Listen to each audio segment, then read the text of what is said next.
the trophy that's right beside both of the players. I guess it depends on what angle you want to look at. But I mean, it's just right between them, yeah. It's sitting right there between them. It's like the judges are just informing the players right now, getting them prepped for the final match here. Yeah, we know Williams obviously had a feature match just a couple hours ago.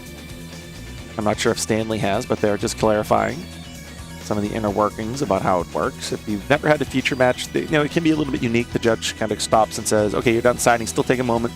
We need to allow the transitions and the dust to settle and the clock to be correct. So it can be a little bit of an interesting experience.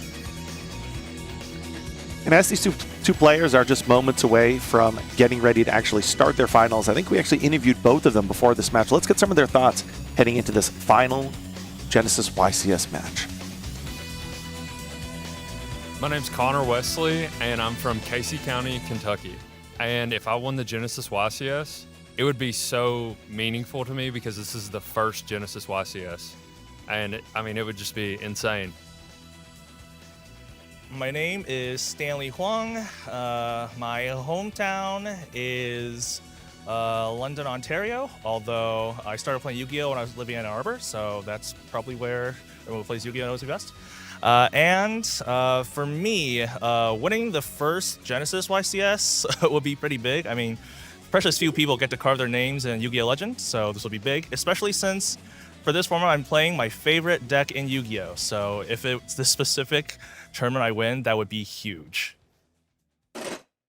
Wow, that's really awesome to hear. It seems like Stanley has experience with the Red Dragon Archfiends even before Blazing Dominion, right? I have to imagine that he has understanding of how the inner workings of this deck work. So the fact that the very first Genesys YCS lined up with the new releases in Blazing Dominion, it is perfect for him. And I think we are ready now to actually jump here into our very first game of the very first match here of the very first Genesys YCS. All right, there's the first roll. We got an 8. 7. Just 1 under. Stanley does get to start here with his Red Dragon Archfiend deck.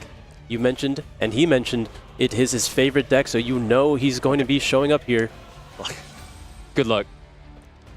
Yeah, but the last match of the day here in Genesys, Stanley's probably very pleased to know that he'll be going first. I mean, maybe not opening with Buwalos, but I will activate the effect of Power Vice Dragon. You are pretty happy to open Power Vice. You are definitely happy to open Power Vice Dragon. Again, this is one of the brand new releases in Blazing Dominion. It does cost 5 points, but he's allocated 15 points for all 3 copies. Similar to the original Vice Dragon, can special summon itself if you control no monsters.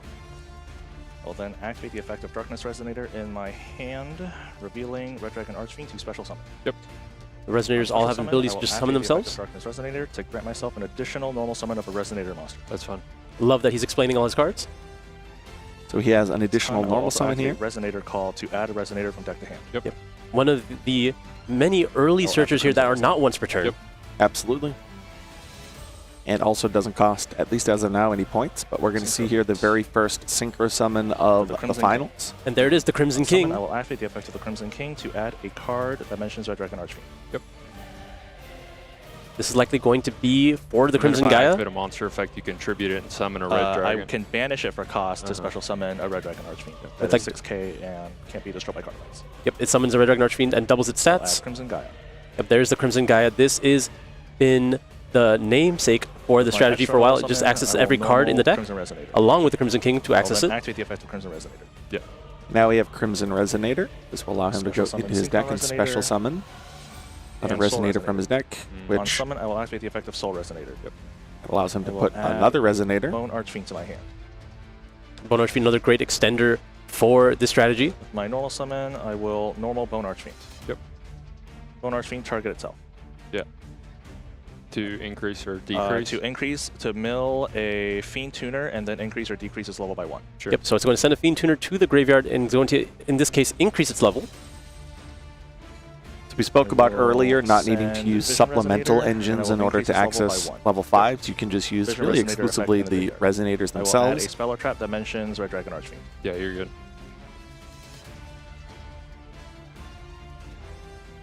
Now we're looking for one of the very first trap cards, and he's going to be going into Red Zone. Yep, Vision Red Resonator, when it's sent to the graveyard, going to go ahead and add that Red Zone. Yep. That's one of his 3 main deck traps down. Will he access all 3 in his combo? For Red Rising, I will activate the effect of Red Rising, Chainlink 1, target Synchron Resonator, Chainlink 2, target Vision Resonator to add back. No response. Okay. So he did level Special modulate, so it is important to note there. Going to just keep up the Synchro Summoning here, scaling our way up. Summon Zalin. There's Zalin, Synchron very Resonator popular in effect, Cool Tune strategies, even showing up targeting here. Darkness Yeah, I think to we've add seen back. that card constantly throughout the weekend. It doesn't really matter what format. Yeah, just a very strong interruption. I will I wonder, is it pointed? then It is not? Oh, it has 10 10 points. points, 10 yeah. points. Archfiend Yeah. in the graveyard, discarding Mulcharmy Forless. Ah, to special fine use summon. of it.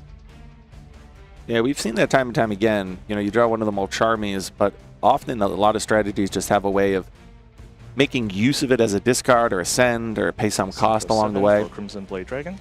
The brand new Crimson Blade Dragon. Summon to add a level 8 or higher. Yeah, so now you No can basically monster? special summon a level 8 or That higher. can't be normal summon, right? That can't be normal summoned. That can't be normal summoned, exactly. So he's going to go into Chaos Dragon Levianeer. Oh, there's plenty of darks in the graveyard. We can start going after the Radiant Typhoon hand.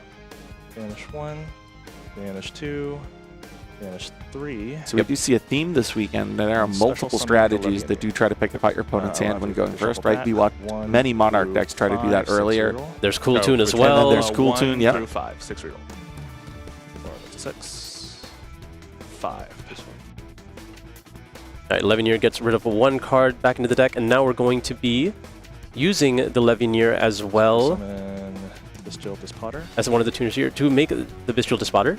Now that can go ahead and summon back one of those banished monsters Then from the special Chaos Dragon summon Levianeer. Vision Resonator. A Vision Resonator coming from the hand as well. To then synchro Think with the Abyss. Crimson to make Hot Red Dragon Abyss. This has been a mainstay in competitive play Activate for the quite some time now. Gaia. Crimson Gaia finally hits the field. Add Yeah, a it feels like card he to actually Manchester Dark searched that through the resolution of an effect quite a while ago. Add King's Resonance. Yep, now 2 traps down. Yep, here's King's Resonance. Now we've got Red Zone and King's Resonance.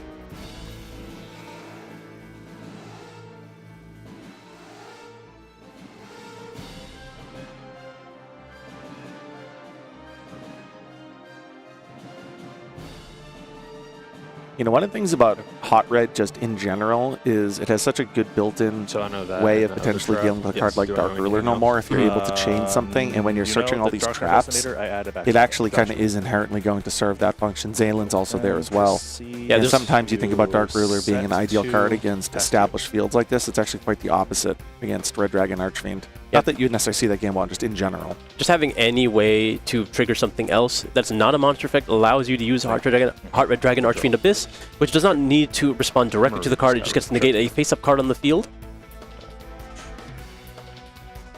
Yeah, I'm trying to think about the last time Abyss was popular. I feel like maybe in Dragon Link. It was popular in Dragon Link for Link. sure. And then I believe, the Crimson Gaia Of deck course. is the one that's been using it the most lately. Yeah, of course, that makes sense.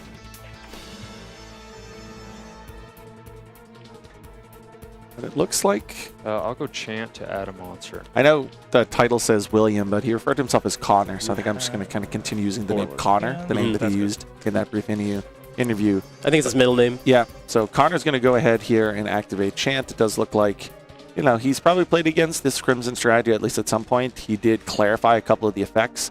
I do that myself sometimes playing against new decks. I don't necessarily just ask, what does that card do? I ask, does this card do what I think it does? I feel like it's a little bit more of a better way of illustrating that you're also in the act of learning it by trying to illustrate that you know what it does as opposed to just outright reading it. So getting the clarification that your perception of what it does is correct is a good way of demonstrating that you do in fact understand what the cards do, but you want that clarification. MST. But no, okay, we're going to be using Manifestation now to go ahead and add a copy of Mystical Space Typhoon. We mentioned how this could be useful in the matchup when you know that there's a lot of continuous cards that you can hit. Now, there's at least two potential interactions here with the Zalon and the Abyss, but he is going to allow that to resolve and search out a copy of Mystical Space Typhoon. Radiant Typhoon has been seen dismantling boards left and right, but can it do it to a board as big as this? We have been seeing it all weekend, just these players able to navigate with their engine through these established the fields. effect will go through. I will, however, banish Soul Resonator to protect it. Sure. So now we see the banish of Soul Resonator main from the phase. graveyard. Yep. It's going to protect that face down. Special Magala. Yes. So now Magala, in theory, will allow him, if he has here, looks Vision like a to copy of Vision, to special summon from draw the deck. 2 in hand. 2. Yep. He sees the limitations in Connor's hand here. Maybe he wants to target I will down. Chain Abyss, target Vision to negate it. I'm going to go ahead and attempt to negate the vision here. It was just going to cycle here, but we'll see if there's anything after. Chain Link 1 Magala. Yeah, Miguel is now able to I will activate. Chain Link 2, activate the Crimson King to banish and special summon Red Dragon Arching from my extra deck. Oh, that's it. Yep, and now Crimson King, because it activated here, it creates a chain for Zaylin. Connor identifying that, sees if he wants to interrupt in some way.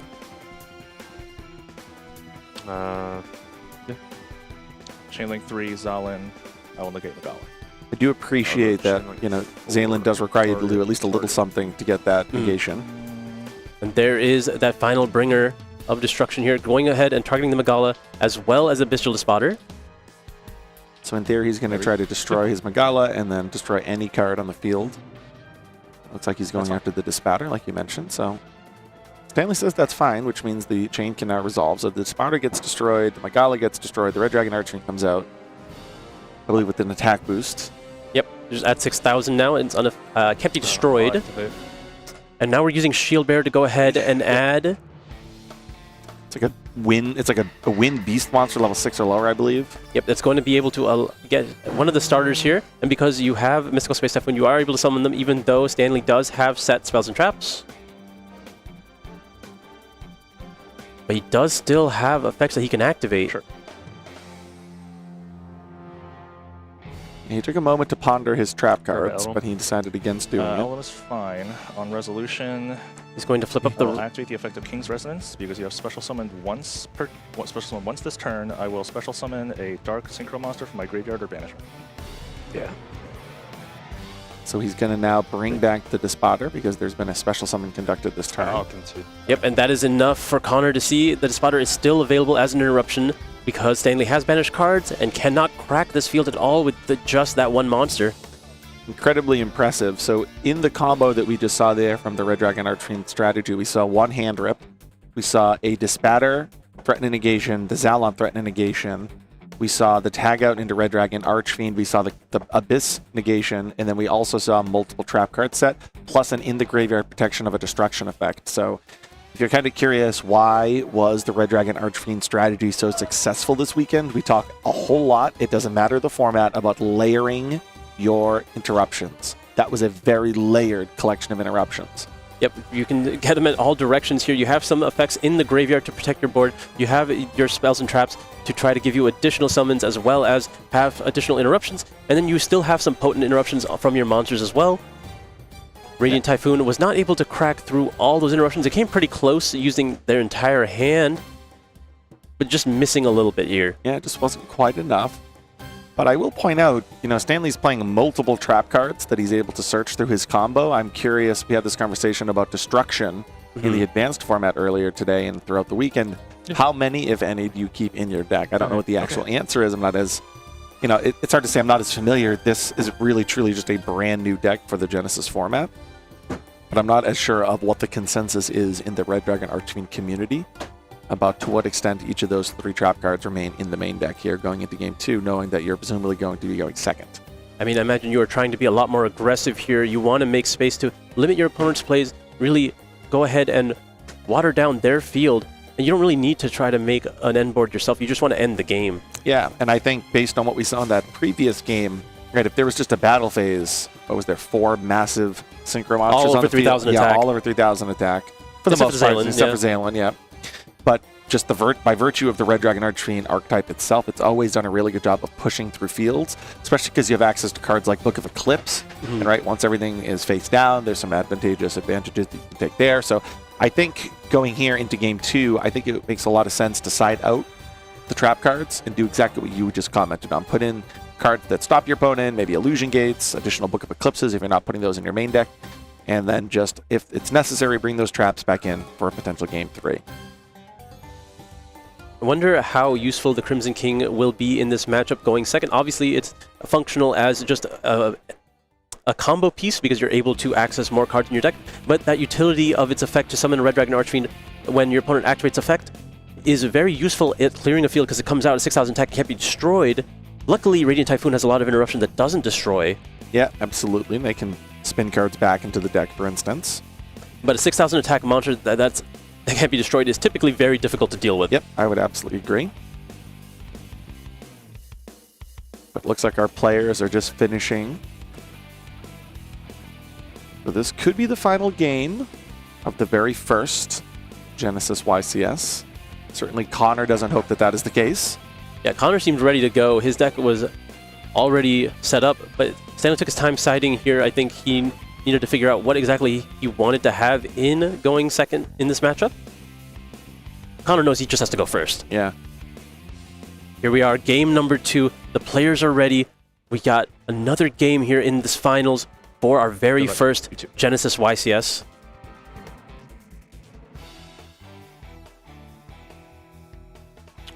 Standby phase, main phase. I see a copy of Illusion Gate already in Stanley's hand. And Fualos. Looks like we're looking at Purge, enemy controller, another enemy controller. Oh, this is not very exciting from Connor so far. Doesn't seem like a very heavy engine hand. But that could work in favor for him, as Stanley had a lot to counter his field. Standby main. Yeah, I think there's a manifestation in this hand too, which is not a desirable Radiant Typhoon card. I'll activate the effect of Power Vice Dragon. And we get to start with Power Vice Dragon once again. And be able to special summon itself, get a Resonator. Search for a Resonator. I think you just kind of have to purge that. Purge is fine. That's going to resolve here. Our Vice Dragon is negated, but we get to continue. Summon Soul Resonator. Soul Resonator hits the field. This one does what? It searches for a level 4 or lower Fiend. It searches for Bone Archfiend. Yeah, it's not searching for Bone That's Archfiend. fine. It's a simple way of putting it. Bone Archfiend typically usually hitting the field twice, having a beneficial effect on the field and also a way to summon itself back from the graveyard. Fantastic extender for the strategy.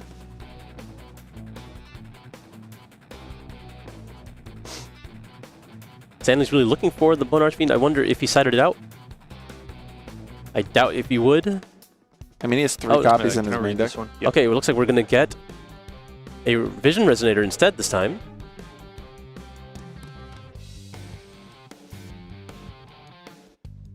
Yeah, on resolution, we'll activate Spellbound. Oh, Spellbound. That's a card we haven't seen in some time. If I'm not mistaken, that makes it so that the monsters on the field cannot be used for basically anything. It locks them It down. locks them down from, in this case, Synchro Summoning. Yep, can be used for tributed material for fusion, synchro, Xyz, or link summon. So, Swing into you for 2,000. forcing him to just attack here. 6,000. And then I will swing into you for 500. Yep.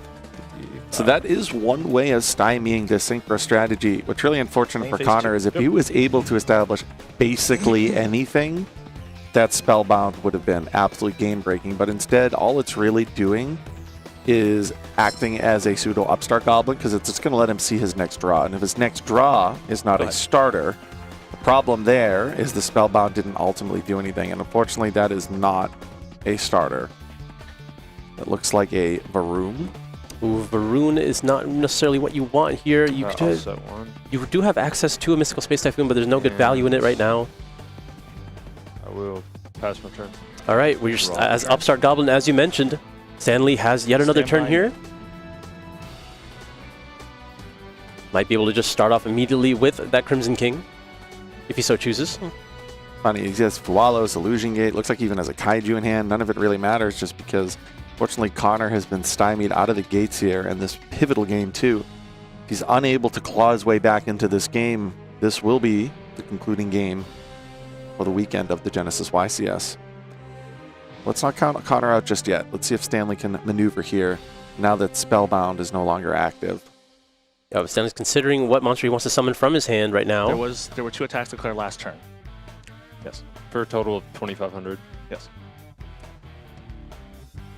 Just clarifying what happened last turn here with the judges, and it looks like Stanley's about to commit his normal summon. Special summon Vision Resonator. Oh, we're going to actually special summon Vision Resonator. I think we have enemy controller, mandate, and Thingy. Sure. one other spell or trap card. I mean, enemy controller could buy some time. Yeah, that's the most painful way of using enemy controller, but it is a mode. Shifting to defense, right? Here's an enemy controller. What you can do with enemy controller right now? Econ to change this to defense. All right, that is activating and resolving a quick play spell is going to allow you to summon Varun from hand. Varun to summon. Yeah. This is just a really low impact And then Varun here I now. will Yep. Econ tribute. Oh man, This. we're just trying to take the Power Vice Dragon here. If Try I'm to get the Stanley, level 5 off the field. and my opponent just did that, I just went, whoa. I just like triple trist you, it feel like. I feel like Yeah. I just resolved Trishula.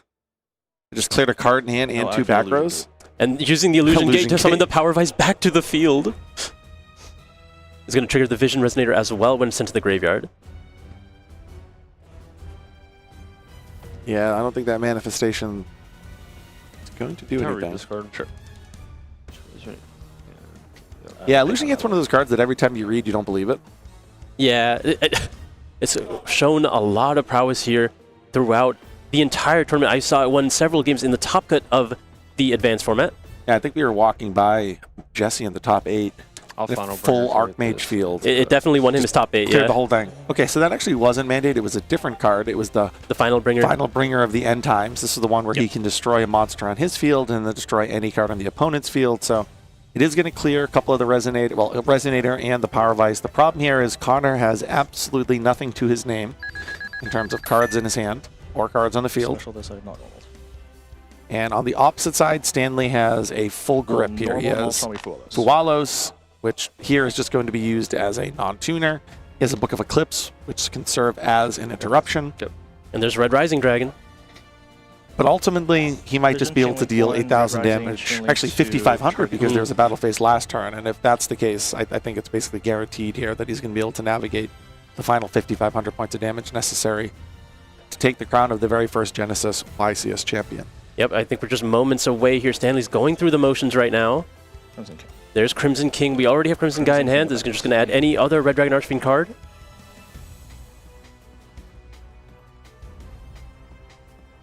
You need to find 2,500 points of damage. We'll add another Power Vice. Power Vice allows you to activate summon the Power Vice itself, to special summon. even if you have only Dark Summon, I'll Synchros. activate the effect to add. Yep. Either no monsters or just Dark Synchro.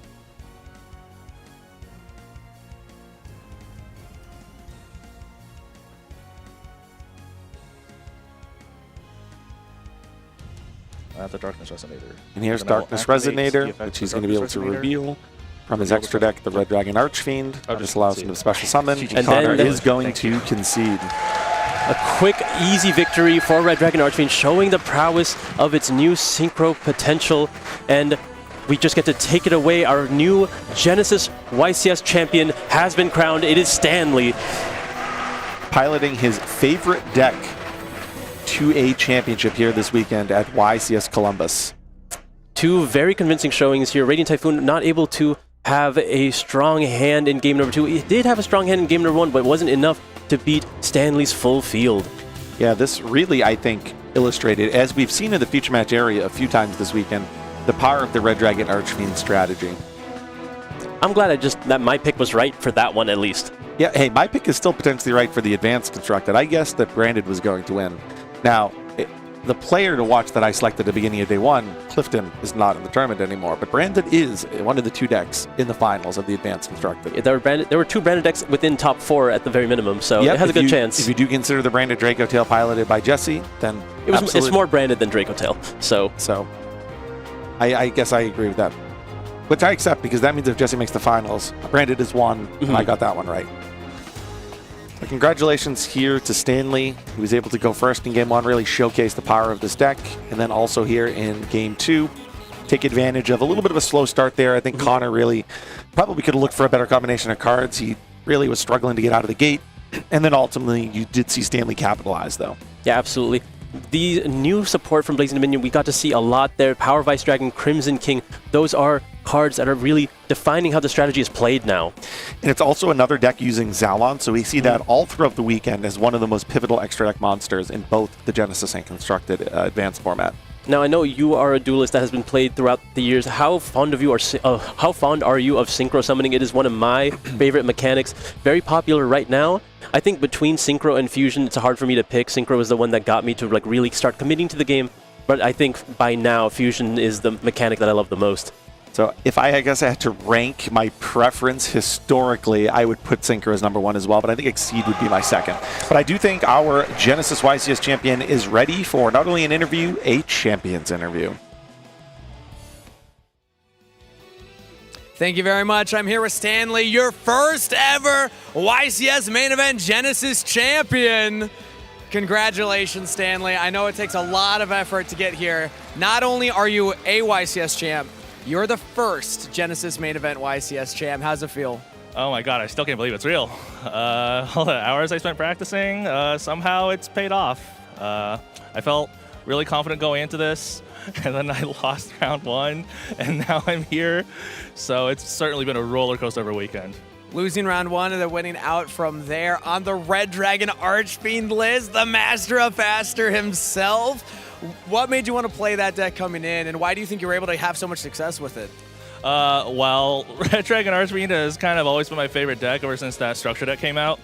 And with the new support, I feel like it really captured the spirit of Jack Callis in the anime. You know, he's always talking about crushing his opponents with overwhelming power, and you can kind of see that was pretty much what I've been doing all weekend. Overwhelming power, overwhelming attack. Red Dragon Archfiend got across the finish line. Now, there's a question that I love to ask YCS champions, because it's an answer that only champions can give. You spend a lot of time practicing. You've been to every Genesys event. What's something that you've learned about yourself and Yu-Gi-Oh! On your journey to this YCS championship? Honestly, playing Genesys, I forget like just how fun Yu-Gi-Oh! Can be. Like, I really love this game. Seeing all these different decks and all these people come together and just kind of, you know, represent the theme that is closest to them. I don't know, it brings a feeling of community together, and that's something that I really love about Yu-Gi-Oh! I love that you love it. I love Yu-Gi-Oh! As well. You dedicated this championship to your parents. Is there any message you want to give to them or anybody else? You raised a champion, mama. Look at me. And honestly, also, you know, in addition to my parents, shout out to my friends as well. Without their support, I would not be going to any events. So, really, everyone in my life, this is to you. All right, take center stage. Everybody, give it up one more time for your first ever YCS Genesys champion, Stanley Huang!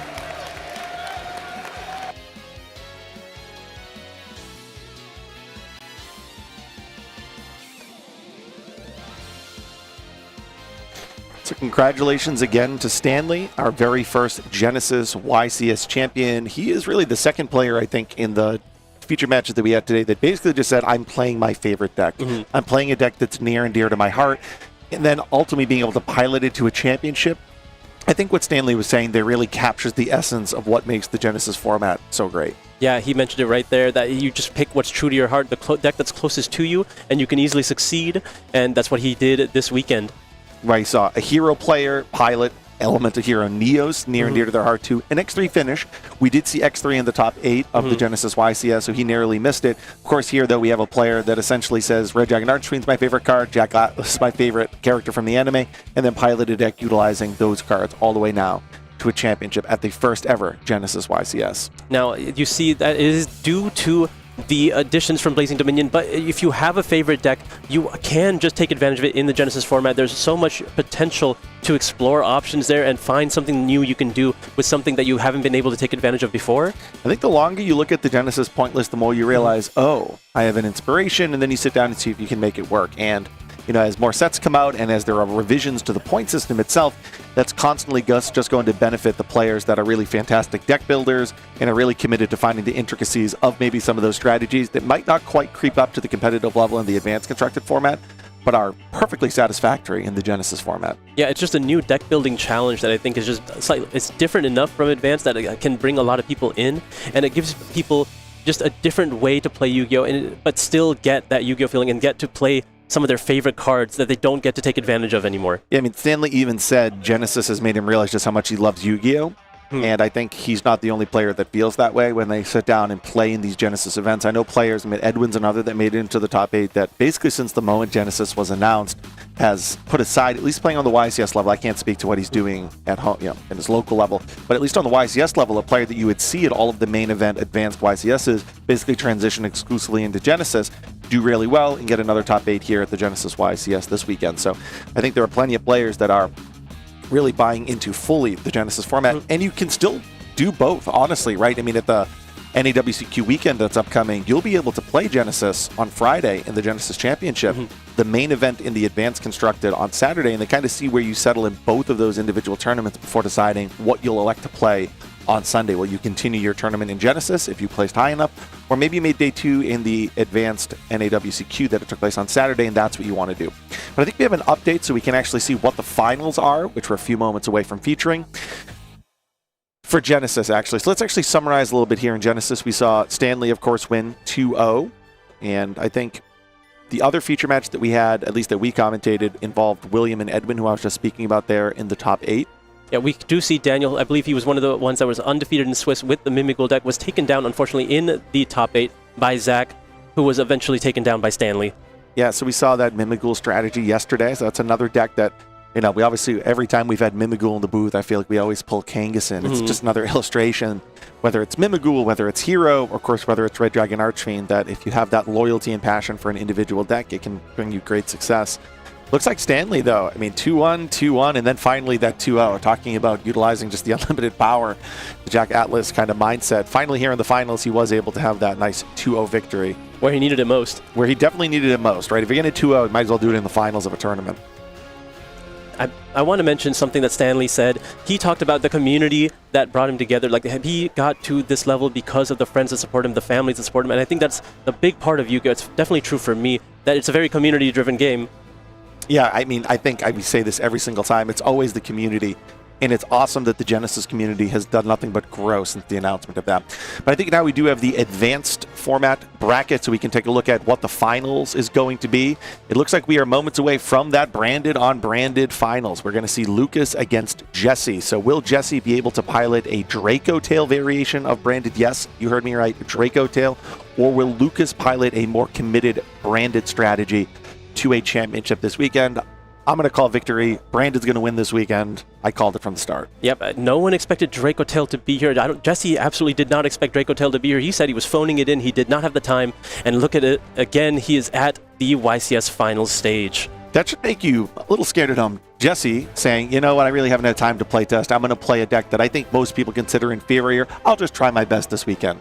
And, well, he told me after the fact, he said, okay, well, actually, my deck's probably just really good, and he just can't lose. Yeah, and now he finds himself into the finals, and maybe has stumbled upon the fact that a lot of players really excited for, the new Cool Tune cards, the Dooms cards, didn't invest in time in saying, well, can we redefine the Draco Tail strategy? Are there enough legal Draco Tails? Can we incorporate supplemental engines? Can we use the branded cards? Is Draco Tail still a viable strategy? Jesse took a little bit of time. I think probably theory-oed a lot of it, right? Just kind of sat down and put the process in his thoughts and maybe less in actual practice. Constructed a deck. Obviously, his dueling prowess over the course of his long, illustrious career is also a huge component here. But he's sitting in yet another, what was this, like 20 finals for him? I think I've lost count. It is actually approaching that number, legitimately. Legitimately, that's not an exaggeration. For Lucas, though, I mean, Lucas said all the way back when we saw him win his top 8 feature match that he's just going to win this weekend. And he said it very stoically. I think he feels like this is his weekend. He piloted against Dom very well that very first game. You noticed, I thought Dom may have actually kind of set the trap of baiting that super polymerization to clear the field to use Delta in hand. But, Lucas very easily settled back in, navigated through it. And when he passed back to Dom basically had nothing accessible on the Dom. He had that just triple tactics talent. So we saw that kind of that cut into that feature match there between Dom and Lucas in the previous round in the top 4. So I think it really might be Lucas's weekend if it's truly going to hold for him. Yeah, I thought it was Dom's weekend after watching his match against Enzo, knowing how to navigate into the opposing RS, getting through those levels, being able to clear his opponent's field. He had the Imperm, he had the Veiler, he had all the means, but Lucas played better, got through, and now he just has to beat one more opponent, and the final boss will be Jesse Cotton. I know, the final boss seemingly always is Jesse Cotton. But that's it for us, I guess, this weekend. We're going to send it on over to a break, and then the finals of the Advanced YCS just moments away.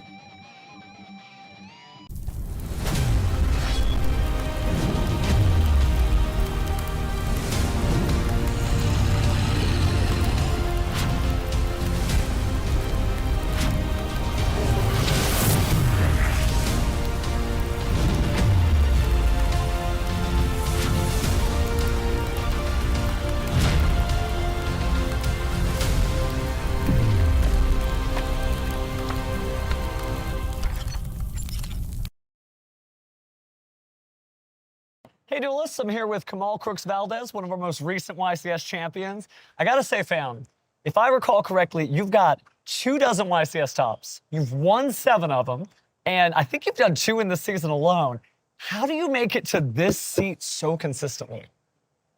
Just a lot of testing, to be honest, a lot of hard work, learning the format, and knowing what to play against, for sure, and make sure your side deck's really well prepared for the tournament. That makes sense, makes sense. But let's talk about your pre-event routine a little bit more.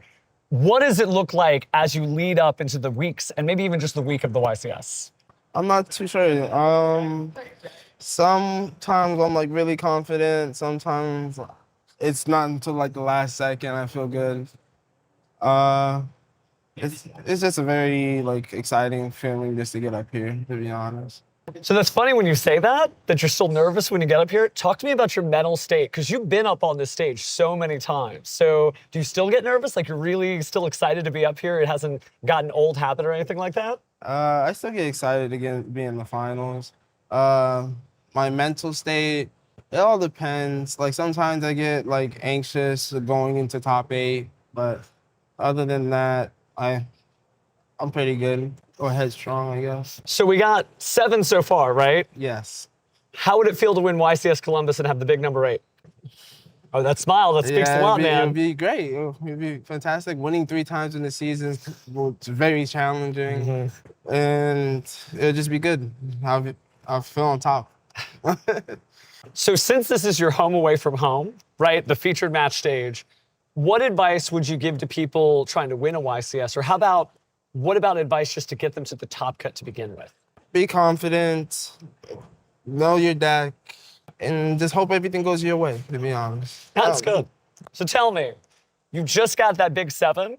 How did that feel? It made me really happy because I be being very competitive between my friends. And that 7th win made me pass him, Chris LeBlanc, and my other friend, Christian Urano. And it's just like a race. And it was a big one, though, too, because, yeah, everybody's got those YCS trophies. You had the big 300 trophy. So to get a milestone, does that feel a little different than some of the other ones? Yeah, I love that trophy, like just sitting in my room. That's good, that's good. What's the room, what's the Hall of Fame look like for Kamal? The 300th in the front, for sure. And then I have my, left is my regular YCSs, and then my right is my 3v3s. So it's just 3 and 3. Did you ever think before you got the first win that you were going to get a YCS win? Like little duelist Kamal as you were growing up? Yeah, he was determined. Determined, like that's going to be mine. This trophy is coming to me. You've got such a great energy about you. How do you kind of maintain that? Because, you know, some people, they change when they become the champion, but you still genuinely seem like you over all these years. So how do you just like keep it from getting to your head and just stay one duel at a time? I was always raised to be humble. It's good, it's good. Well, somebody raised you right then. Yeah. Big shout out to Mom. Yeah, big shout out to Mom. There's a lot of duelists. I'm sure you know which ones I'm talking about. First person they call, Mom, I got the trophy. Yep, make room on the shelf. She be watching me play. That's good, that's good. She gonna be watching this weekend? Yes. You gonna bring home number 8 for Mom? We'll see, we'll see. One duel at a time. I'm not trying to gas it up too much. Yeah. Best of luck to you. Thank you. But why don't we go ahead and tune back into YCS Columbus.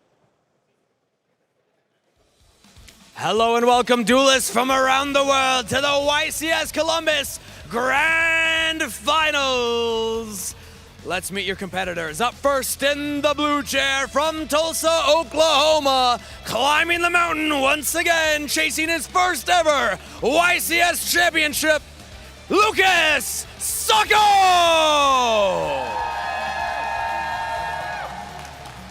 And his opponent in the red chair from Thornhill, Ontario, the most ever YCS championships, the most ever YCS runner-ups, he is the Mountain, Jesse Cotton! Duelists are already on stage, so let's throw it back to the casters for game number 1. At the beginning of this tournament, I asked a 7-time YCS champion if they were going to bring home number 8, and now we're seeing an 8-time YCS champion, Jesse Cotton, if he's going to bring home number 9. His opponent, Lucas Sacco, chasing his first win, but a brilliant duelist in his own right. This is David versus Goliath, and it's an incredible matchup.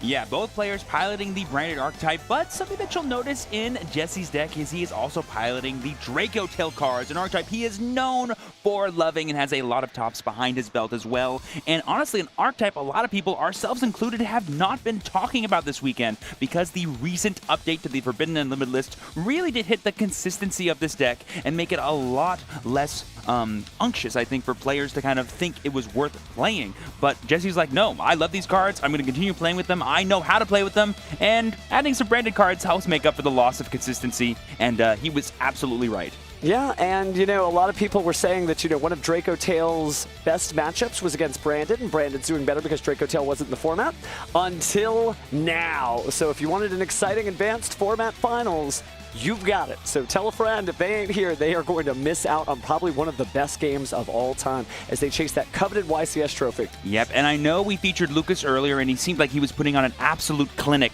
against the Cool Toon deck piloting his branded strategy, but that was up against the deck he was prepared for.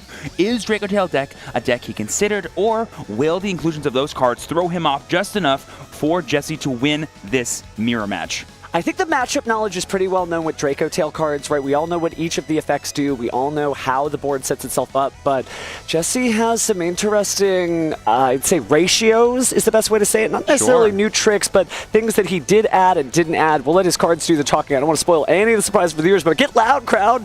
You want TV? Ooh. There we go. There's the energy we talk about. This is just incredible. There's just been so much good Yu-Gi-Oh today, but this is basically the last stop on the bus for YCS Columbus. Could not be more excited for these two. Look at these two, though. They are steely. They have been up here on the stage before. Jesse, just one of the most celebrated duelists of all times. Again, 8 YCS wins, an ultimate duelist, and pit against all of his peers, the ultimate duelist. But just here to see if he can claim a win with branded Draco Tail. I know to the viewers watching at home that this seems like a David versus Goliath moment. Someone with 8 YCS wins versus someone with 0. But trust me when I say Lucas has been there. He's going to be there again in the future, I can safely say. And he is just as deserving, if not equally as deserving, to win this matchup like Jesse. This could truly be anyone's match. We were talking about behind the scenes, you know, when Lucas finished his match, he was certainly a lot more intellectual afterwards, so he showed that he can play, he can think. Hopefully he uses both those power combined for this Yu-Gi-Oh! Championship Series Finals. I mean, it's like he said, all he's got to do is win one more, right? Just one more. He keeps putting that one finger up. One more. Could be 0, and then he'll be hosting that trophy. And if not, then Jesse will be trying to find room on the shelf for number 9.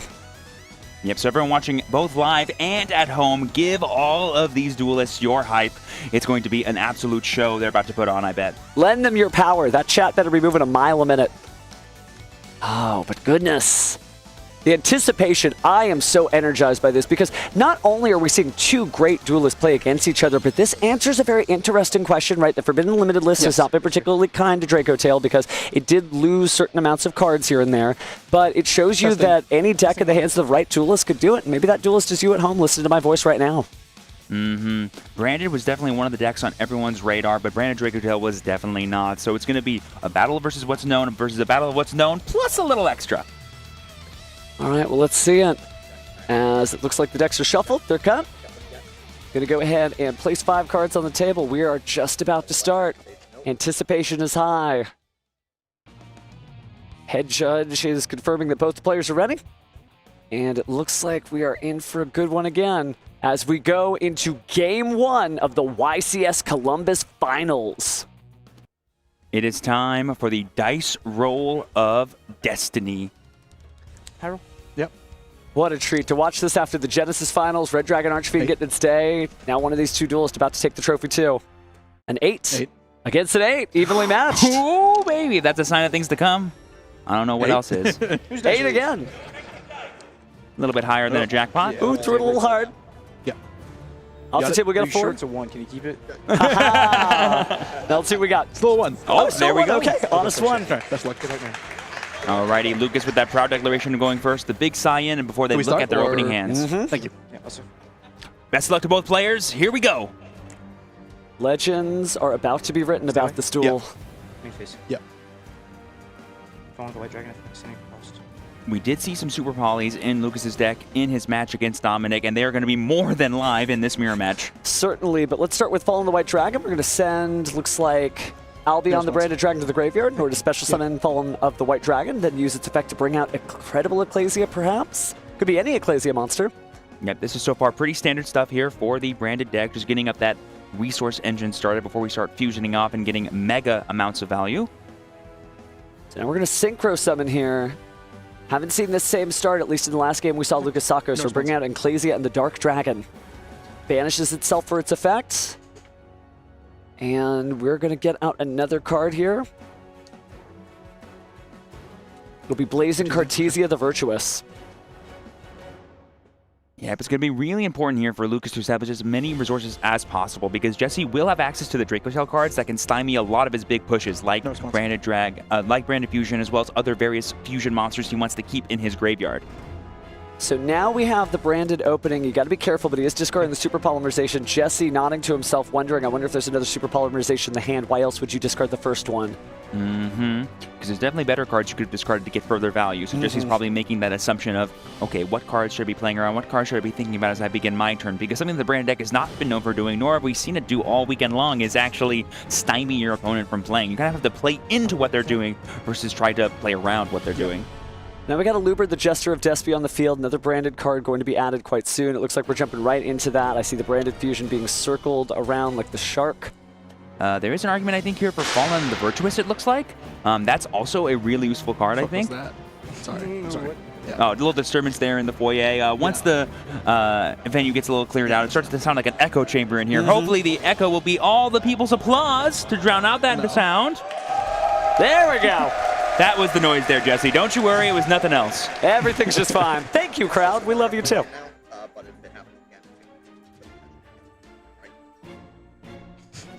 So it looks like we do need to clearly announce that we're activating our effects there. Just a little note from our head judge there. And we are going to activate, or should we add, a branded card, the Fallen the Virtuous, treated as both that and Dogmatica card. No response.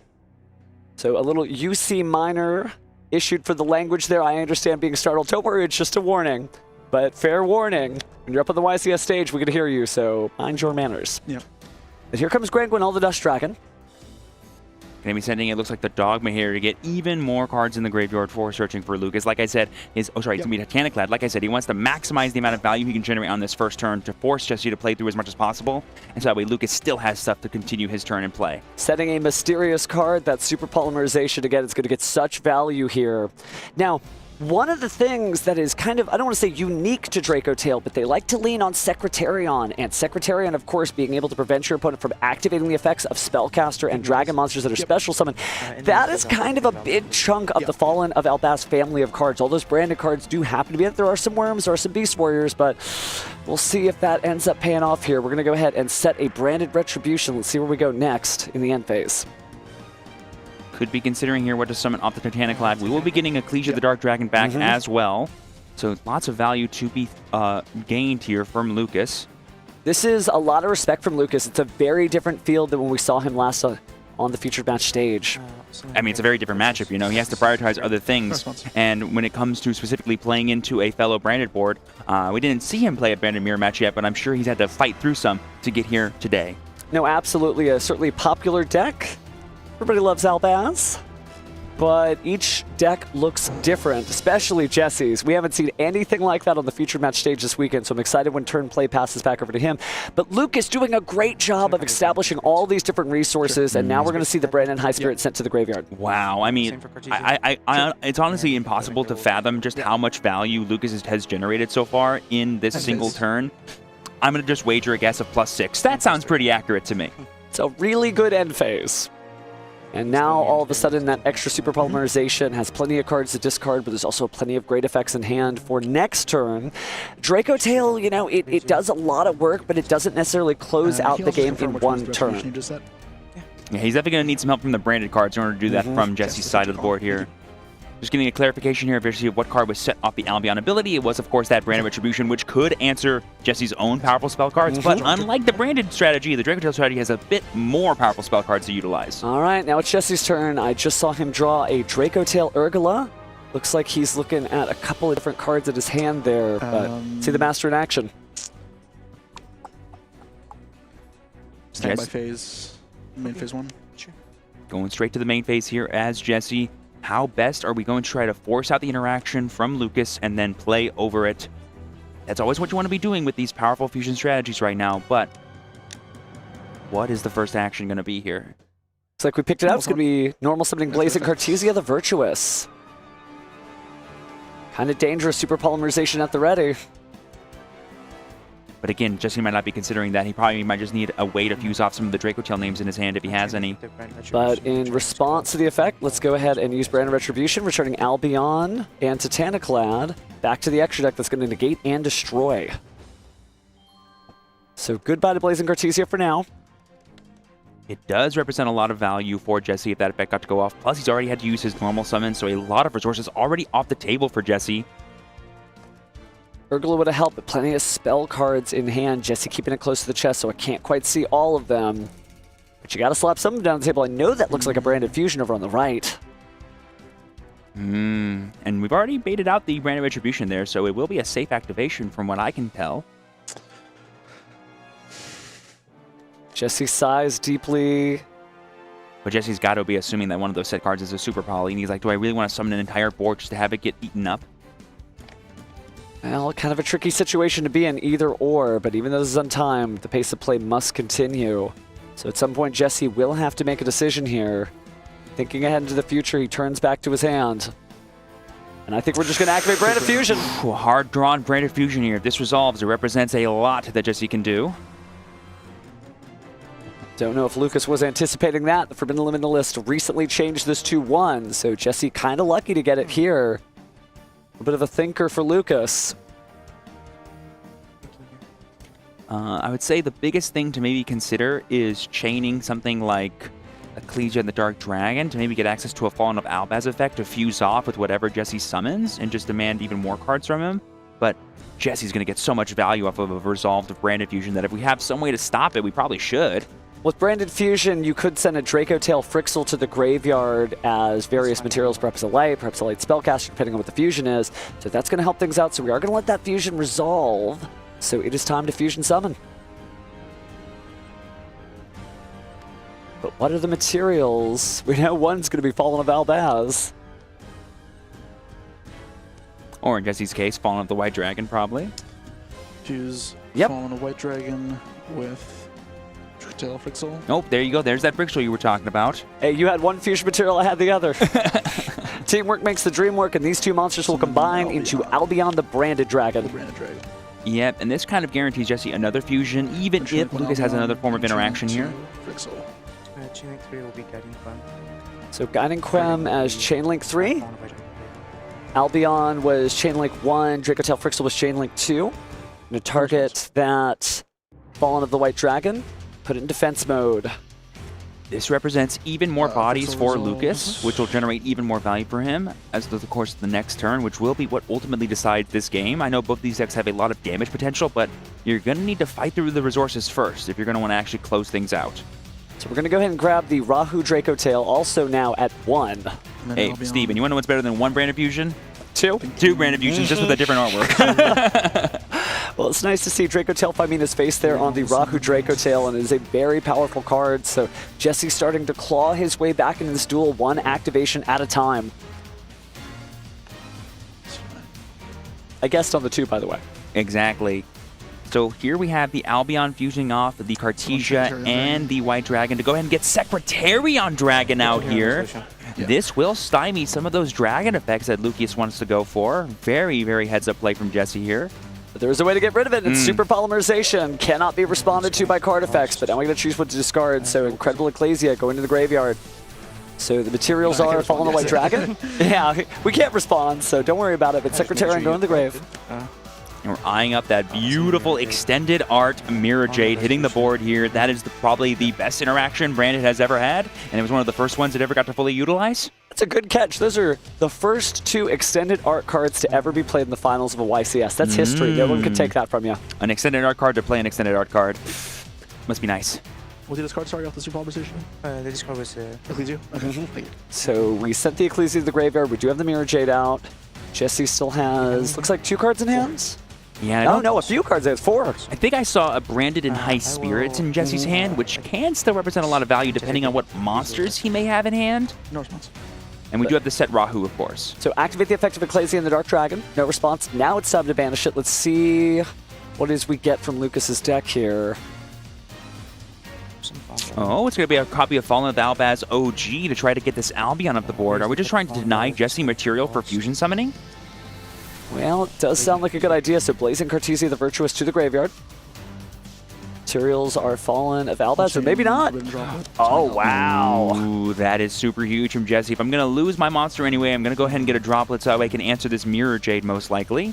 That was the only card he sent to the graveyard, so he's only going to be getting 1 monster effect, but he can chain a spell since that wasn't one of the cards sent away. But it's got to be Mirror Jade you're going to choose at the end of the day with Jesse, right? That seems like the target, yes. Well, not target, but when it resolves, that would be the card I'd negate. I'll negate the Mirror Jade. We're right. Now, notably, I believe if Mirror Jade is sent to the graveyard, though, the other effect of Mirror Jade will activate, correct? Believe so. So it's still volatile for sure, but there's plenty of ways to protect yourself. It's still a scary card. Yeah. But we can Arthalion it if we need to. Might have to. Let's take a look at the graveyard here. A couple of fusions. Spell. But Jesse still has 3 cards, 1 face down. We know that the Rahu has not been activated yet. Is it time? I mean, it's always better, too, when you're trying to, like, force interaction on your opponent, use the cards they know about and then hang on to the cards they don't know about, because that just leaves the room for them to misplay that much more likely. Duel Academy 101. Let's go ahead and activate Rahu Draco Tail now. So it sounds like no response from Lucas.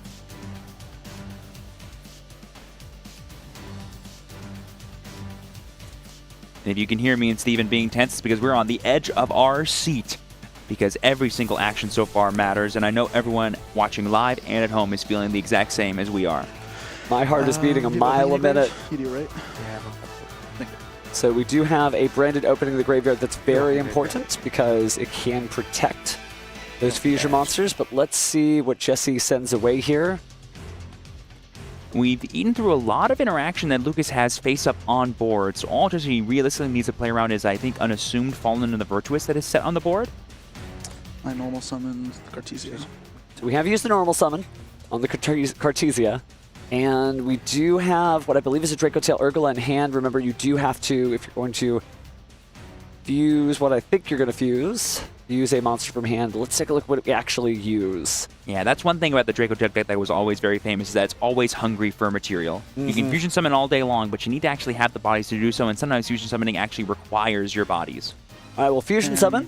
Materials are Draco Tail Pan and Draco Tail Urgula. I mean, those are 2 pretty good ones. Yeah. It answers a monster and it answers a spell trap, so...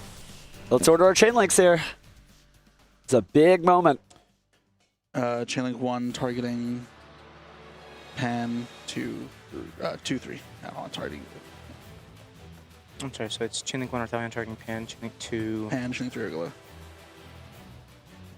Just in case you didn't hear that, Draco Tail Arthalion will try to retrieve the Draco Tail Pan from the graveyard using its effect to return cards to the hand from either the graveyard or the field. We'll activate Draco Tail Pan, then we'll activate Draco Tail Urgula to set Draco Tail spell and trap cards, and destroy 1 card apiece. It's non-targeting too, which is huge. Now, it does need to be an attack position monster, which I believe for Pan, which I believe only is the... Oh no, am I thinking of Horns? You're thinking of Draco Tail Horn. Don't worry, Right. Pan They're all is card on game. the card art, Right, so I exactly. understand. But we're going to go ahead and use the Fallen the Virtuous here to go ahead and perhaps send a card away before that's destroyed. Very smart on Lucas's part. Going to go ahead and send the Draco Tail Arthalion to the graveyard here. I have no response. No response, so now we'll use Mirror Jade too. It is negated, but you can still send for cost, which is basically like activating the second part of the effect for Mirror Jade. It's negated. Yeah, this will destroy. It's destroyed. So that's destroying the Arthalion. Urgula. So Urgula's next here. All sets. Now we're going to get to a more defensive position, except we haven't used the Draco Tail Keto. I completely forgot. So we still have the ability to add a Draco Tail monster from the deck to the hand and then fuse. Pan. Once again, these fusion decks are just showing off all of the long amounts of pushes they can put through, which is why they're really good at going over the top of other mid-range type strategies like the Cool Tune archetype. And, you know, you usually don't see Draco Tail Sting this early, but it's so powerful against the branded strategy because you can remove those cards in the graveyard before you even hit the end phase. And now we're going to be bringing back the pan here thanks to our Thalion, which will give us some more material that we can use to fuse off, but we've already used the pan's effect this turn after it's been fused off. And so Jesse needs to keep that in mind if he wants to keep going for value. And we've already used the Rahu plus the Ketu, which is some of the most powerful cards we can get when trying to play into a board. Who knew the correct ratios of these cards were 1? Jesse's doing a great job playing the deck as if nothing has happened to it. Yeah, that was one nice thing about the Draco Tail deck was even the most powerful version of the deck still ended on a pretty modest board that just had a lot of follow-up and a lot of potential throughout the course of a single game. Right. Sometimes the rules change, but it doesn't mean that the duels change, so we're going to go ahead and shuffle the deck real fast. Sort of flagging the possibility that maybe we're not actually going to see the Ketu Draco Tail fully resolved, but we are going to put the Urgla at the bottom of the deck, allowing the Frixel to go back to the hand. But we've already normal summoned here, so we can't use the Frixel again, but let's go ahead and use the Brandon High Spirits. It is a light spellcaster. That could be huge. This is going to be pretty big here, I think, to unlock even more of Jesse's deck for the rest of this turn. Real. Yeah. So reveal that light spellcaster. There you go. And goodbye, Granguinal. Surprisingly, a spellcaster. I know its art may not lead you to believe that. I mean, it's literally called the Dust Dragon, but it is in fact a spellcaster. Stuff happens. Feed Mega Cyber is neither a feed nor Mega or Cyber. Jokes aside here, we grab Fallen of the White Dragon. And that could open up the combos once again because it could still be special summon, and we'll do that immediately now. Like I said, he's basically just accessing the other half of his deck because now he's sending his own copy of the Dark Dragon of Ecclesia, which will be able to return a lot of his resources and let him reuse it throughout the course of this game, which I think for both players is going to be a pretty big slog with how much advantage they're going to overall generate. Well, because let's not forget that Lucas gets his own Dark Dragon back at the end of this turn. Let's get this slog moving because Fallen of the White Dragon is going to go ahead and grab an Ecclesia monster. Which of the two will it be? It's going to be Incredible Ecclesia the Virtuous. And Do you have any triggers here? a couple of different things we could do here, but maybe a trigger. Let's see. I mean, it's all going to have to come from the hand here, I think, for Lucas, because everything in play has already been used once. Try these two and Granguinal. Granguinal flying back to the extra deck. Let's make sure that that card from his...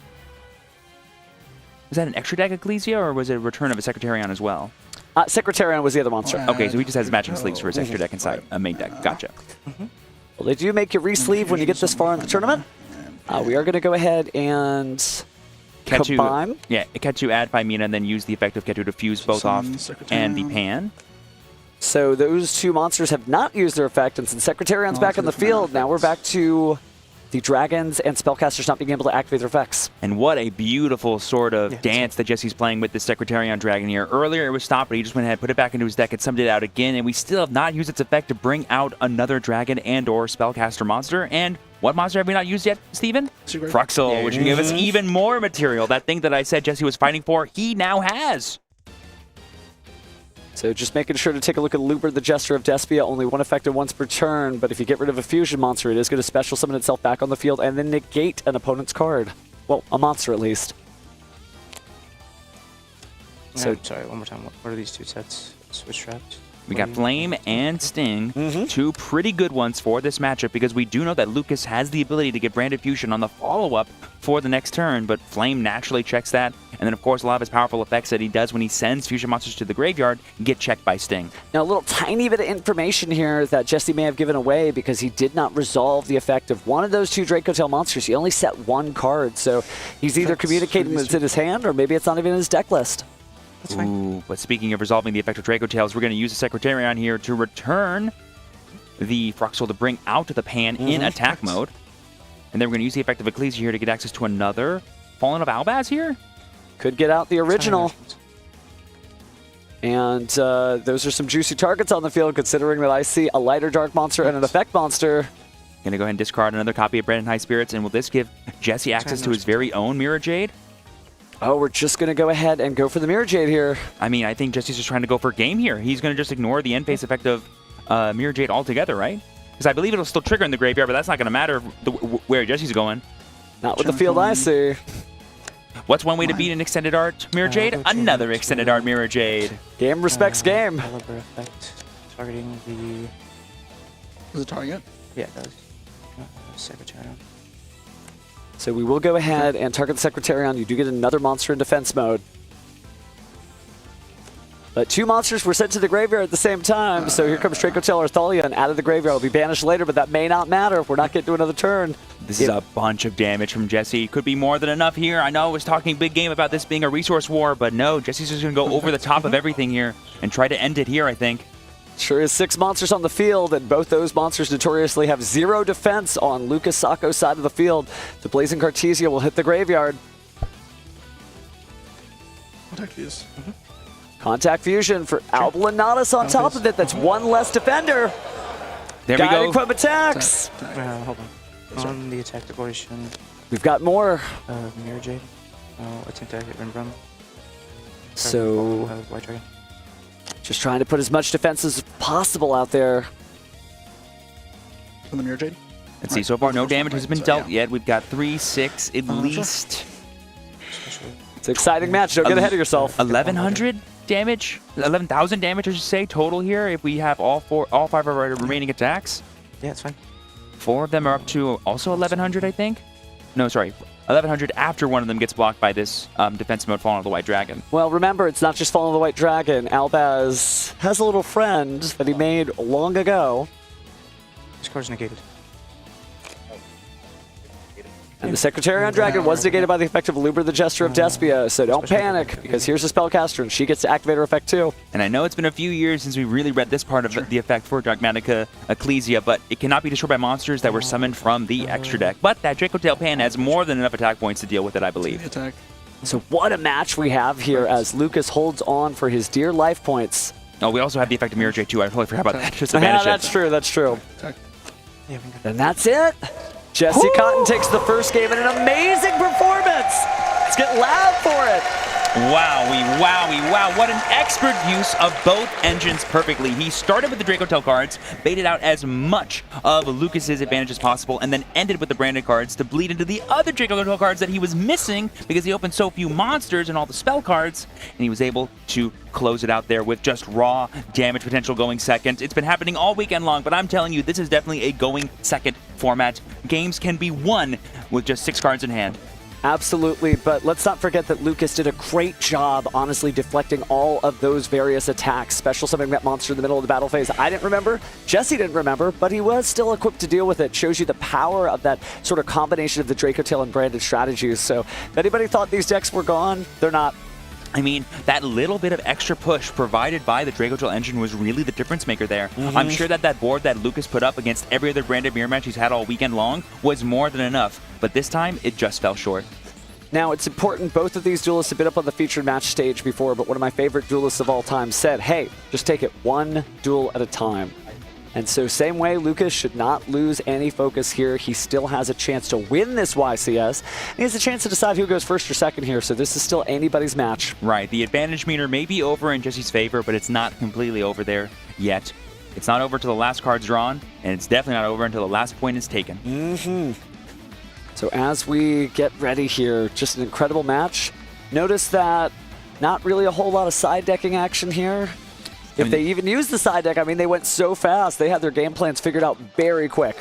I mean, you gotta, when you make it this high up to the final tables, you know what you're doing, you know what your deck needs, and you know what cards you don't want to see in these next few games, I think, as both players here. There's going to be a lot of value. There's going to be a lot of fighting over board, I think. I think the biggest thing is the number of materials and the number of cards on board is going to be the difference maker here for both players. Definitely an exciting matchup. Every single card counts. Every card has an impact on the field. Wow, man, the finals are just breathtaking. And Lucas takes a look at that trophy, thinks to himself, maybe this will be mine. But still got to climb the mountain, like you said. It's always interesting. What do you think is worth more, being there before or being there for the first time? Wanting it more versus, I know what I got to do to get it. There is a certain energy you get when you're hungry. When you've never had it before. When your name posted up on websites across the world, your list shown to everyone, your deck profile video that you are your first-time YCS champion, that hunger keeps you going. But at the same time, so does the confidence to know, I've won that trophy before, I'm going to get another one. Well, let's see which storyline prevails here for both players. We're just getting a final communication here before the game starts about everything that's currently copacetic for both players. We're going to make an announcement here for who goes first in Game 2 of the finals of YCS Columbus in the advanced main event. Good luck to both duelists. They are good to go. Show of respect here. This could be the last duel of the night, or we could be going to a Game 3. Let's find out how Lucas begins this duel. We're going to be starting off with Branded High Spirits, one of the most powerful cards in the deck. Some would say even more powerful than Branded Fusion, as we reveal that Mercury here and we send the same type Winged Beast in the Rindrum to the grave and get a free search here. So much value being generated, especially when you add the Fallen and the White Dragon. So getting that Fallen the White Dragon, obviously we know how explosive it can be, even during your opponent's turn. But we're going to go ahead and activate Fallen the White Dragon here. The card we're sending to the graveyard from the extra deck is, got a lot of choices, but I think he's lining up an Albion the Branded Dragon. That seems to be the juiciest target. I mean, it definitely is. It represents more than enough interaction you need to continue this game, but it's going to be the Titaniclad, actually. Both very similar. Getting access to more important monsters, like, of course, the Quem is just an absolute all-star in the pure Branded deck. Even in the not pure Branded deck, as just showcased in Game 1. Certainly has a lot of gas left in the tank, but speaking of gas in the tank, we're going to get Incredible Ecclesia the Virtuous, and I wonder if we're going to go right to the synchro that we did last time of Ecclesia and the Dark Dragon. We definitely saw Lucas prioritize that in Game 1, and it definitely paid some dividends in generating value for him, as well as generating interaction by getting the free tag out. And I think he's going to go for it again, because why wouldn't you? Going first, it just feels like so powerful. Before you lock yourself, just get access to as much value as you could ever want. Synchro Summon, activate the effect of Ecclesia and the Dark Dragon, and now we're going to go ahead and banish it as its effect resolves. Let's see who we take out of the deck this time. Could be the same game plan, just hope that maybe, you know, the game plan works. It was just Jesse's hand that was the problem.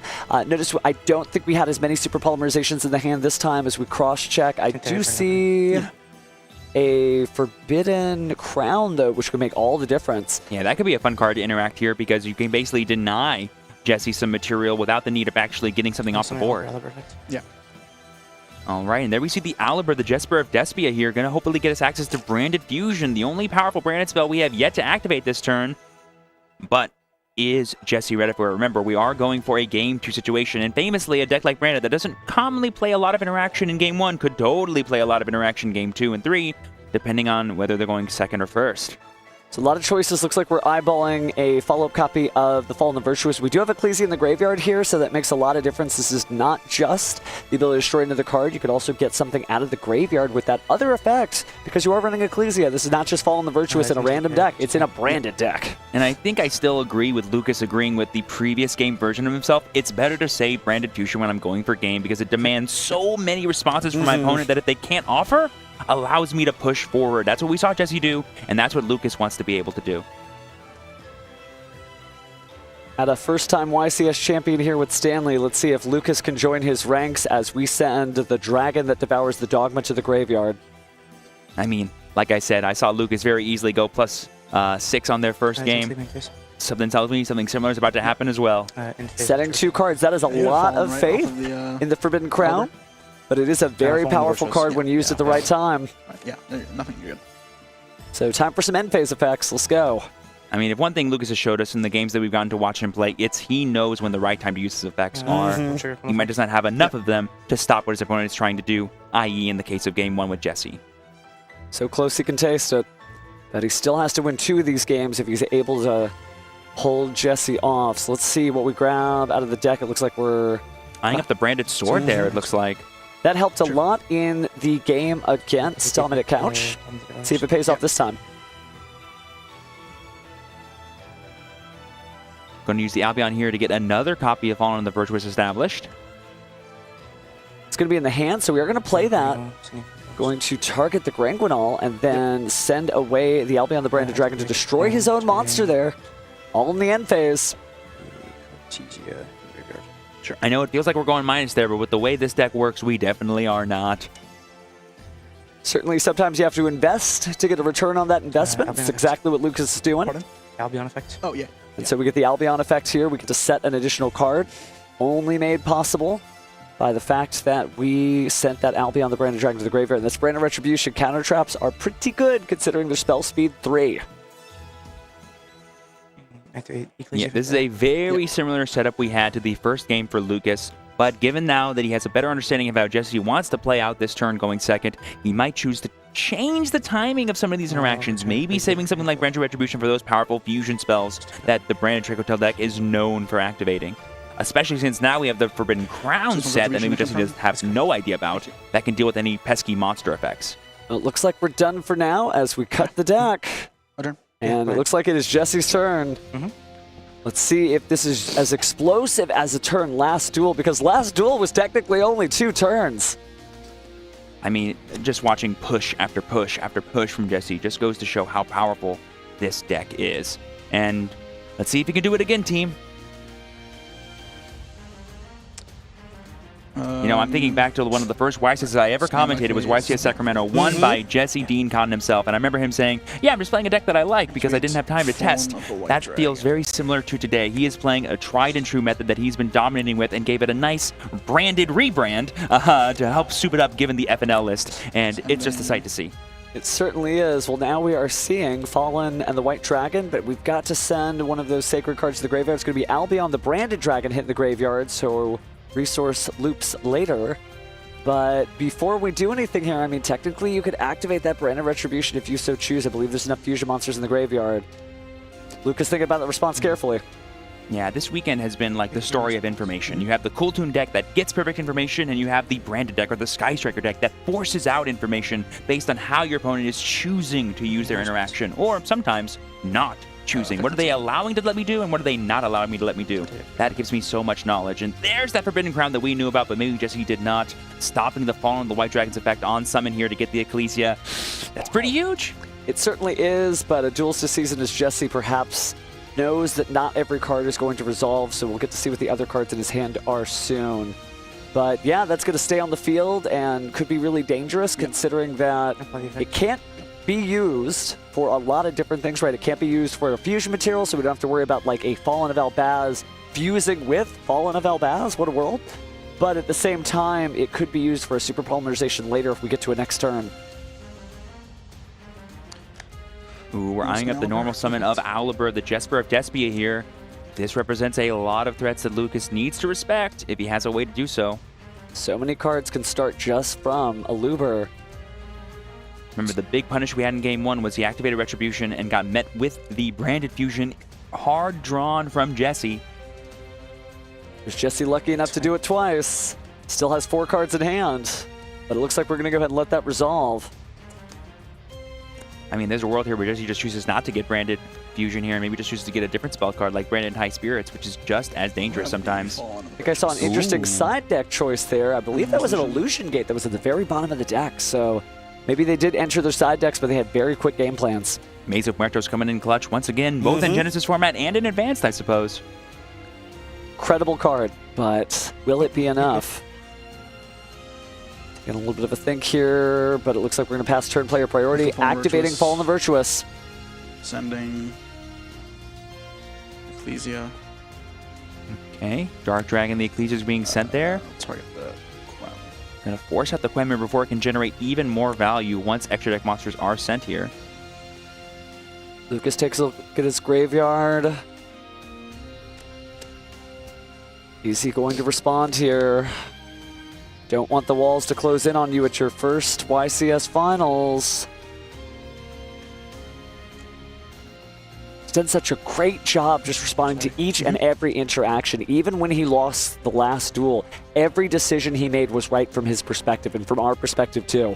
I mean, just the number of game actions happening between these two games, it feels like it's been a lifetime between these players of dueling and countering each other and trying their best, but it's really just been 4 turns. Not even, we're currently in the 4th turn of this entire match. And it's just amazing to me how many of these decisions have happened, / how many of them have mattered for deciding the victor. I don't want to get ahead of ourselves, but sometimes you make all the right decisions and it still doesn't matter. But Jesse taking a look at the graveyard just to kind of take inventory here, right? You got the Grand Guidon there, the Albion, it's a Blazing Cartesia. Also looks like the Fallen of the White Dragon. And the Mercurier from earlier. I mean, you can't help but think, from Jesse's point of view, like every decision you make could be the difference between you getting your 9th YCS win or getting your 80 millionth YCS second place. Either or, I imagine the internet is going to go insane for whoever wins this. What a treat to be able to witness this live. Again, you got your friends watching at home and you don't see them in the chat, you know what to do. Send them the link because, oh my goodness, this event. What does this make? Jesse asking, what does this make? Interesting. What is he trying to go for here that matters? What is he trying to do to stop me from whatever my next play is? Because we activated Ecclesia and the Dark Dragon as Chainlink 2, right? Mm-hmm. So he's just trying to figure out, where are you going? Is it worth responding to? A lot of possibilities. Super polymerization. Super poly here is going to be super huge because it can potentially answer the Cartesia and the Ecclesia on Lucas's board, which represents a lot of value for him. So it looks like we're going to go for a Grand Guinal. Possibly. There's a lot of choices, though, and you don't have to choose until resolution. So it is going to be Grand Guinal. Chills are Blazing Cartesia and Ecclesia the Dark Dragon. I mean, we're just trying to answer all of Lucas's material, right? Because in his mind, he's like, the only way to make anything right now is Cartesia if you're Jesse. And if you just turn him off of a Cartesia, great. It's important to note that Ecclesia and the Dark Dragon does not banish itself for cost. That is part of the effect. So you do have to... Well, if you clear it off the field, it never banishes itself. But now we're going to go and fuse... Appear to be Blazing Cartesia and Incredible Ecclesia the Virtuous for a rival Grand Guinal of the Dust Dragon. Oh no, a Despiant Coritus? We're going to go ahead and negate the effects of cards on the board and make it a little harder for Jesse to go for games. I believe it also makes monsters go to 0 attack, correct? If they're not level 8 fusion monsters, which this deck has no problem producing. Famously has no problem producing. You know, we haven't seen much of Gulamel. I wonder if that's the fact that it's a level 7 fusion monster and so many of these card effects locking you into either fusions or, in the case of Fallen the White Dragon, level 8 fusions. So less fluff in the extra deck and more focus. It could just be an interesting room as well because the branded engine does demand a lot of extra deck spaces and the Draco Tail engine, not really. All you kind of need is Arthalion and you can have a good time. Fascinating gameplay, but... Looks like we're going to take a look here at what's next. Despiant Coritus also has an effect when it leaves the field, and I believe there's an Aluber in the graveyard as well, so this duel is far from over. So Guiding Quem the Virtuous being revived by the Fallen the Virtuous there. That's right. That's what's cool about this deck is it unlocks the secret second line of text of Fallen of the Virtuous, which is a Reborn-like effect. Dex X Sky Striker kind of can't get away with that. I mean, you can run Ecclesia if you want to. Nobody would blame you. Oh yeah, my not properly summoned Ecclesia, the Dark Dragon. Let me just go ahead and put that on the field. I'm sure there'd be no problems with that one. Yeah, the main monster zone's pretty tight, the Sky Strikers, but feels pretty good in this match. And I'm sure Jesse's not in love with this Quem coming back because it does represent a lot more cards for Lucas. But I'm not sure how many Jesse needs to necessarily care about because the only last card on Lucas's side of the field, from what I can tell, is going to be the Blinded Retribution, as well as the Rinbrum in the graveyard to maybe get access to a Fallen of Albaz. But not the Fallen of Albaz that actually fuses, just the Fallen of the White Dragon. So we need a way to get Fallen of Albaz in the yard, if we can. I am so glad this match is untimed, as all matches in the top 8 are untimed, but I could watch this all day. Okay, there we got the Ecclesia, the Incredible being sent here. She's virtuous, she's incredible, she's all that, but let's see what we end up doing with this stacked graveyard. If we get to an end phase, there's so much resources that Lucas is going to be able to take advantage of as he pushes to fight back against Jesse Cotton and try to get back into a game 3. Yeah, if you're Lucas, all you're thinking to yourself is one more turn. I can do everything Jesse is doing, all these pushes I have in my deck, but I just need my battle phase so I can get the full value out of them and close this game out. And remember that Fallen the White Dragon at the very top there isn't really going to do much, but we're going to go ahead and return that card back to the deck by shuffling away the Ecclesia the Dark Dragon and the Branded. So Albion the Branded Dragon also going back to the extra deck there. I mean, that gets rid of the Branded Retribution. Everyone at home's got to be asking themselves, what are those last 2 cards in Jesse's hand? If any of them are accesses to a fusion summon, this could be it. I love how close he's kept them to his chest, because even I haven't seen them all. So it'll be nice to see what the surprises are. If there's one thing both these players have shown me throughout this event, it's the power of super polymerization and just dismantling your opponent's board and advancing your own game plan, especially in fusion-based decks. And oh my gosh, it's Branded Fusion! We draw it again! We fight through everything. We get the Branded Retribution off the board, and we can resolve a Branded Fusion. Jesse notorious for holding some of the best cards in the game until as late as possible. He did it at the Ultimate Duelist series, and now he's doing it here. So we are using Branded Fusion to fuse. Oh my goodness, folks. That is unbelievable. Is the card even at 1? Let me double check the FNL list. I gotta know. The materials are Draco Tail, Frixel, and it's in here somewhere. Fallen of the White Dragon, aka Fallen of Albaz.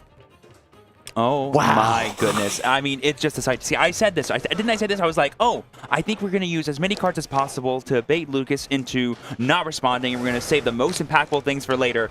I cannot think of a more impactful card to save than Branded Fusion. Are you casting this duel or are you scripting this duel? My goodness.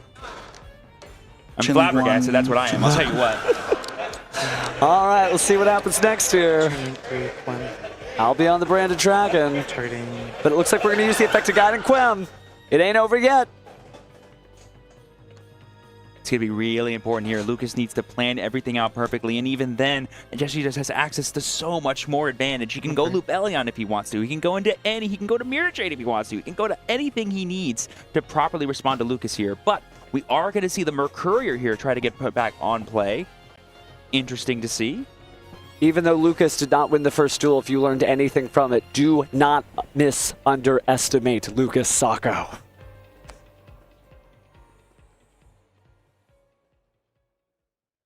I don't think anybody would at this point. Lucas has shown a bright duelist, worthy of sitting up on this stage in the YCS finals against one of the most celebrated champions of all time. I mean, if it takes the second to last card in your hand going second, Branded Fusion, to beat Lucas Sacco after fighting through everything he did, believe me when I say this, you had to pull out all the stops. That is some aura for sure, but we're going to get the Ketu Draco Tail here. As well as resolving the Albion and the Branded Dragon's effect here to fuse. We've got access to a lot of potential here. I need that there. We're going to go ahead and banish out the Magnamut and the Grand Ganil. It's going to be pretty big here, I think. What kind of fusion we got next? It's going to be Secretarion. That represents even more monsters that Jesse needs to continue fusion summoning, as well as more avenues. I believe we still have not used the Quartus' effect yet, correct, to negate? That's correct, and it can activate its effect because I believe it's a Fiend. It sure is. It's a Despia. I can literally feel my heartbeat through my neck. Oh, I know. I'm just captivated by this. It's such incredible gameplay. I can hear the roar of the crowd as the game is going on, and just the mumbling of just, I cannot believe what's happening in front of us. This is one of the most impressive bouts I've ever seen. The amount of cards, the amount of additions, the amount of effects. Oh, it's a sight to see. Feel the clatter of 1,000 keyboards describing this match in a million different ways. It's so wild. And in many, many words, they're all trying to say the same thing. Peak. Peak. Some peak dueling. Well, you were representing the fusion dimension earlier, and I gotta say, fusions are all right, but it looks like we're about to fuse again as we activate a Ketu Draco Tail. Jesse considering it as he holds it in his hand, grimaces at the card. What can you do for me? I mean, what's a better card to play right now than Ketu? That's the thing I'm thinking of. Like, oh, if he's debating playing this, what's the other card in his hand? What could be better than this right now? All right, so we're gonna add Urgula, fuse these two. Our Urgula. The materials are 2 dragon monsters, actually. Yeah, it's going to be Chaos Star Source Dragon. 1 targeting. Only used 1 light or dark, so we're only going to be destroying, and then we're going to chain Urgula, so Mercurier is going to be lost, and then we'll go ahead and set the Rahu Draco Tail from the deck. Of course, not destroying a spell trap. There wasn't one to destroy at the time. Unless Lucas would say, hey, do you want to get rid of your own card? No, we don't. Yep, and here we have the Urgula to get back the Frixel to our hand to unlock our Rahu Draco Tail to actually be activatable. If we didn't already have another Draco Tail name in hand, of course. This is on bottom, I already cut. Hmm? I already cut. It'll go on top, Urgula to the bottom, and Frixel to the hand. I see another spell there. What else could be lurking?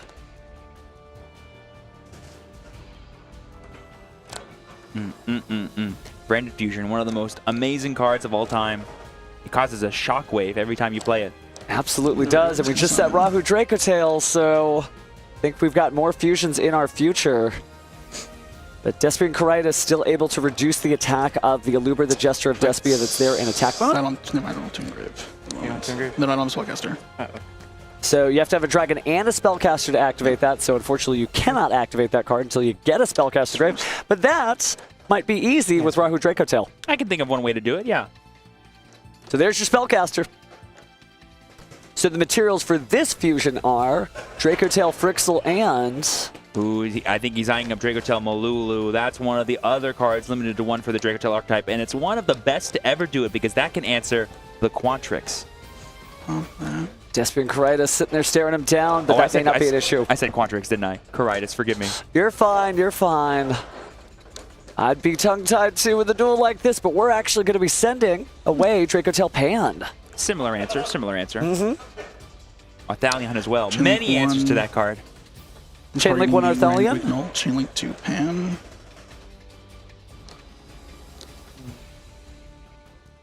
We're going on my graveyard. Yeah, mine's gone anyways. Yeah. Oh, trying to deny access, Lucas, to his very own Granganil. Very heads-up play there from Jesse. He's certainly aware that the graveyard is almost another set of resources all its own. Right. So it looks like we're going to let that resolve. Let's go ahead and chain link resolution backwards. So time to set another card here. And I think it's time for defensive traps. Prioritizing that Draco Tail Sting. Very good in this matchup. All right, so Pan getting rid of Quem here. Jesse basically saying he's not worried about the Despia. Because he knows he has plenty of level 8 anyways to play around it probably. I mean, that's basically all Lucas has left, right, besides the Rinvram Engrave, correct? That's right, and the Fallen of the White Dragon, again, won't be able to be used for the attack, and the Despian Karitas could reduce it, so this is almost going to be fully on the back of fusion monsters, but that may not be that hard now that we have the right cards. One back to the deck, one to the field. Fallen of Albaz might win this duel by himself as we possibly discard a card. It was Branded Opening was the last card in our hand, but we're not using it for its effect. We're using it for Fallen of Albaz's. Change to Despian Karitas. Fusion materials are Mirror Jade. There's not a card left on the field. Graveyard still has plenty of options, but I'm at the edge of my seat too. Currently 0 cards in hand and 0 cards in field for Lucas Sacco, but does he have a way to keep playing? There's that Aluber, the Gesture of Despia. Thank you, sorry. But we haven't even used the effect of the Mirror Jade. An extended art card might win this duel. History in the making. Lucas, again, trying to hold out 8,000 life points, but that's a lot of monsters. He's looking at every angle, trying to find any corner he can turn to maybe put the game in his favor, but I'm not sure if it's going to be enough. Jesse picking up his own Aluber just to read it. It would certainly slow things down if you targeted the Mirror Jade, negated its effect. That way it wouldn't be able to banish a card. That might be the play just so that your opponent has to stay honest and destroy the result of battle. But can he do it just off of the one card I'll hit this. that he'll draw on the cards from his graveyard? Chain Link 2 will be Despian, which is thinking if there's a third trigger. So Despian Karitas also going to use its effect. No, that's And it. we are Chain Link just going to 2. use that. So Karitas resolves first. Time to special summon.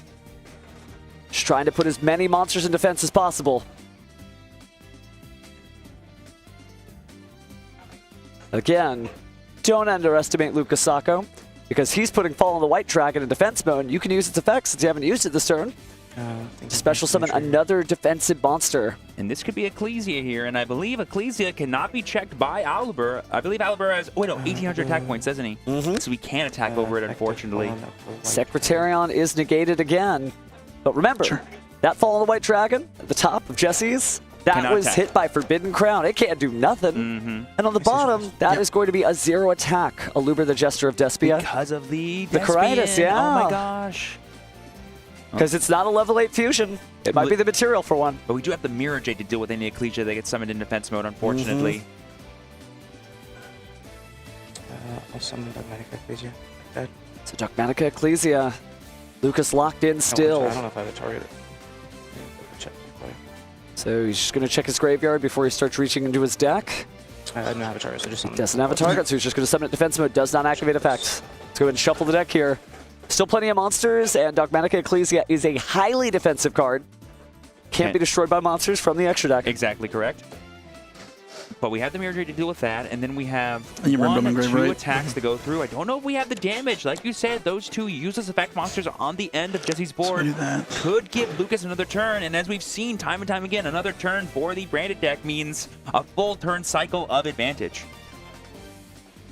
Game 3s are very exciting, but at this level, this high caliber of play, they're going to have to take me out of here in a stretcher. And you saw from Jesse's point of view in both of these games here, going second, this deck is so good at Is that dismantling 0 and boards. the rest are at 4? Lucas has a lot of those 0, similar types of 18. effects Yeah, I and can't attack. already a full established Right, yard. you can't attack. That's correct. That's what Crown says. Yeah, cool. Crown has so many different effects, but preventing the opponent from attacking is one of them. That Falling to the White doesn't Dragon is just going to be caught looking. Do we have anything else here? Don't know if we have any other ways to fuse. We have no cards in Jesse's hand. The only set card is a Dracotail Sting. That's your grave. Go ahead, man. Take a look at the graveyard. I think Jesse's trying to think to himself, okay, I don't think I can go for game here. I need to figure out my Sting targets as soon as possible. Lucas doing everything he possibly can to get another turn cycle so he can start playing the game again and start This is forcing Sting, right? out Jesse's cards and maybe force us to a game 3. So good at the defense. Not necessarily where you want to be when you're playing Dogmatica Despia branded, but has so many central plays to phase. keep monsters on the field that Jesse may not be able to close it out this turn. Here's the battle phase. Star Source Dragon attacks Fallen. And then goodbye, Aluber. Yeah, we can go for Mirror Jade here, but we're only going to be dealing, I believe, 6,000 damage, which is not going to be enough to close it out here. Deciding whether or not we even want to use it this turn, because technically you could just hold off. Looks like that's what Jesse's going to choose to do. Right, is it better to go for damage that isn't actually a game-winning blow, or is it better to hang on to a banishment interaction that can stop Lucas from breaking your board? Yeah, I'll go end phase. So it's the end phase. We're about to do a lot of stuff here. Whew, for both players, I think. It's a workout for the duelists. I think it's a workout for the viewers. Yep, I think we have at least the Albion here to go ahead and set the Fallen of the Virtuous. I believe we have a Branded in High Spirits in Jesse's yard. And I'm not sure what else we could do because all of our monster zones are full. And I don't see a Cartesia actually in the graveyard. So that's going to be it for Jesse, I think. All of his advantages definitely face up and in play. But I'd say probably one of the strongest things he has is definitely going to be that Secretarion Dragon. Yeah, that stops Special Summon Dragon Monsters' effects, correct? And Spellcasters. Targeting this copy of But it was negated by the Aluber, right? Right now. Right now, but only for this turn. I would need to check Aluber just to be safe. I'm not quite sure. Think you might be right that it's permanent. Are they Special Summon from the extra deck or no? Only Special Summon in general. Let's take a look real fast. Monsters' effects are negated until the end of the turn, so Secretarion will be back in charge. That would be a pretty tough card for Lucas to fight through, I think. Could draw the super polymerization right here. Lucas, it's anyone's game. We could just out-eliminate this. Forgive me, I forgot. That is true. That is true. There we go. Yeah. And I do see Dragon. Oh, that was Oh, stressful. that's a worm technically over there. All right, I will drop turn. Yeah.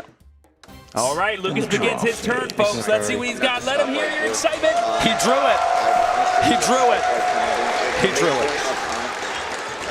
The point where the super poly was being played was that it was way too significant of a sell. Have you received one already in this turn?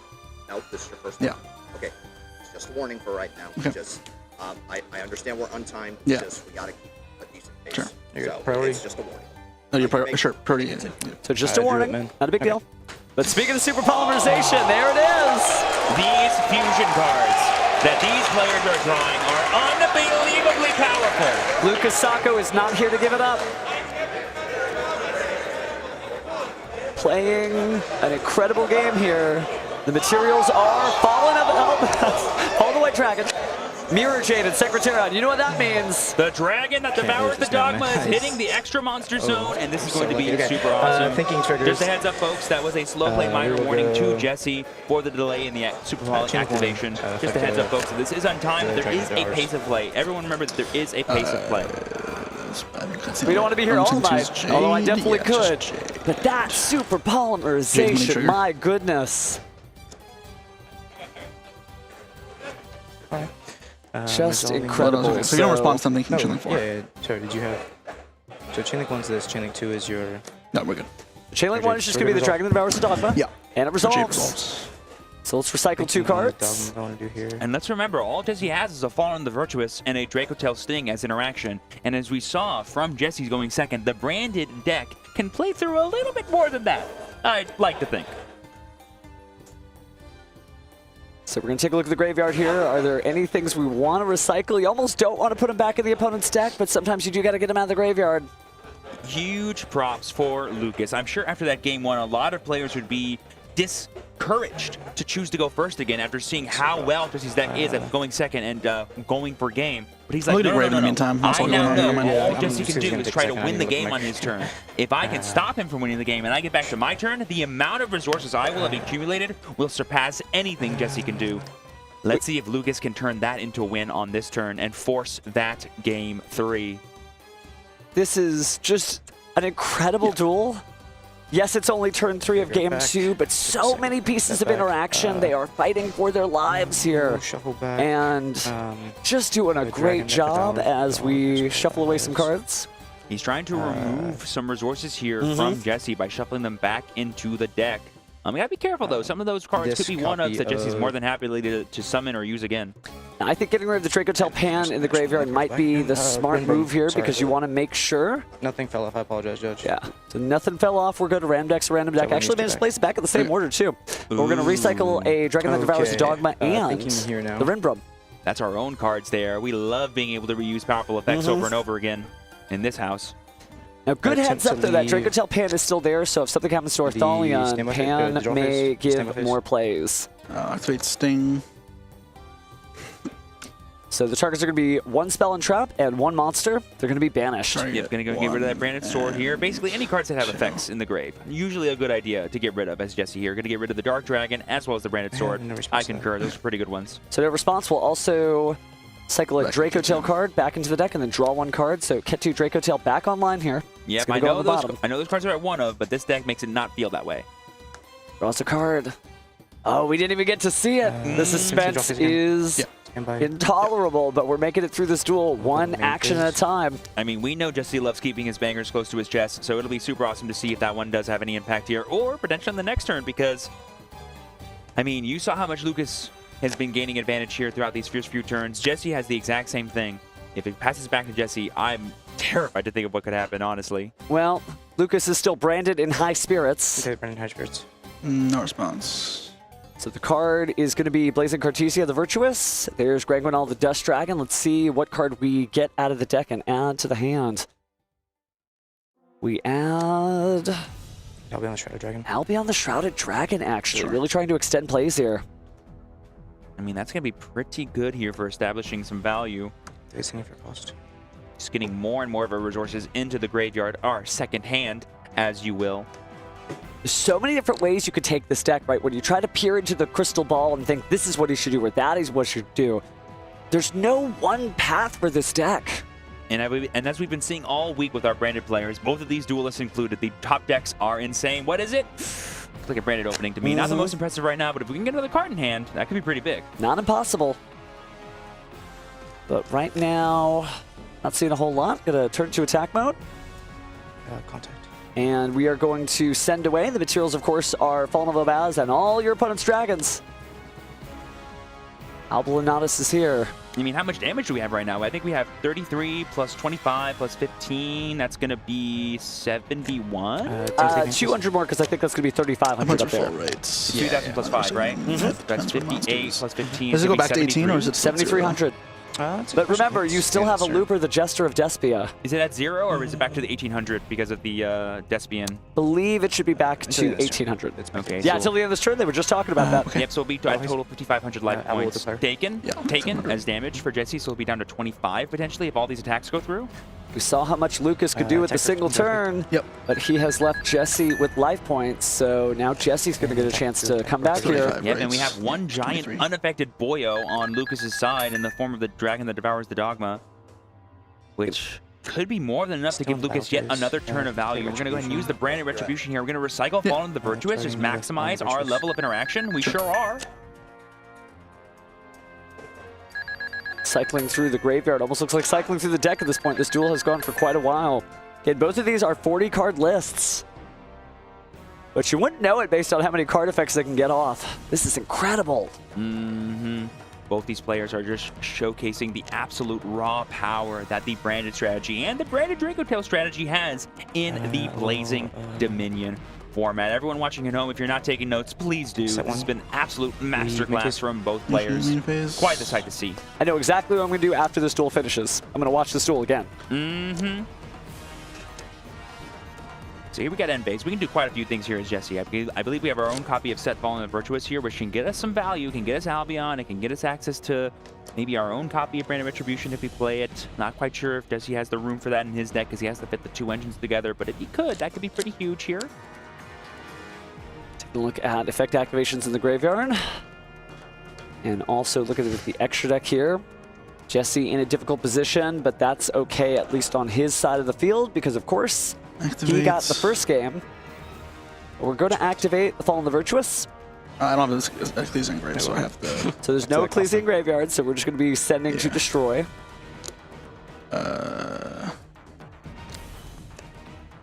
And the card we send away is going to be the Rinbrum. Wants to get access to Fallen Valbas here to do his own fusioning, I think. But unaffected's unaffected. Targeting Abelonatus? Target's it's only one on us, yeah. Okay, so we're targeting Abelonatus, confirmed.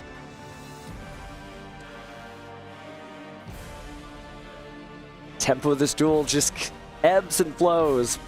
I think somebody's got it, and they don't. Yeah. Okay, yeah, that's fine. So we will destroy the Abelonatus. Destroyed. Still main phase? Yeah. Simply main phase again? So we're going to go to the end phase, or at least try to. We'll go... Everyone knows the end phase is Branded's favorite phase of the game. We're going to get back Cartesia, get back Ecclesia. Still in the end phase. Sort of the epilogue for the turn. Attempt to activate. Interesting. Hey, he does have Ecclesia in his graveyard or field. So targeting the Mirror Jade, special summoning it to the field. That is so huge. That's why he chose not to shuffle it back with the Dragon that Devours Dogma, because he realized, oh, wait a second. Not only is this my card in my extra deck, it's my card in Jesse's graveyard. Well, you also don't want to give your opponent any additional resources, but because he did not, now he has the strongest resource in the Branded arsenal, and pairs that up with Branded Fusion for a later turn. I mean, just adding that card to your hand during the end phase is the most scary thing I think any Branded player can do. Be like, you've got one turn. Good luck. Last time Jesse was facing off a board this big from Lucas, he had 6 cards in his hand during the draw phase. He does not this time. He's maybe going to have 3 here, if you consider some of the cards he has in his graveyard. Yeah. Is your grave real quick? Yeah, go for it. This is definitely going to be a lot. I am super excited to see what Jesse's going to do here, but Lucas is putting on an absolute show here and saying, I am not going to give up. I'm going to pull out every stop I can, and it is paying dividends. And just in case you didn't catch that, the Branded opening was banished because of the Mirror Jade's lingering effect on Jesse Cotton's side of the field, trying to destroy the monsters that Lucas Sacco had. So, good looking out. Still had the Branded opening in order to protect those cards, but on the same note, we're going to go ahead and special summon that incredible Ecclesia the Virtuous from Jesse's deck.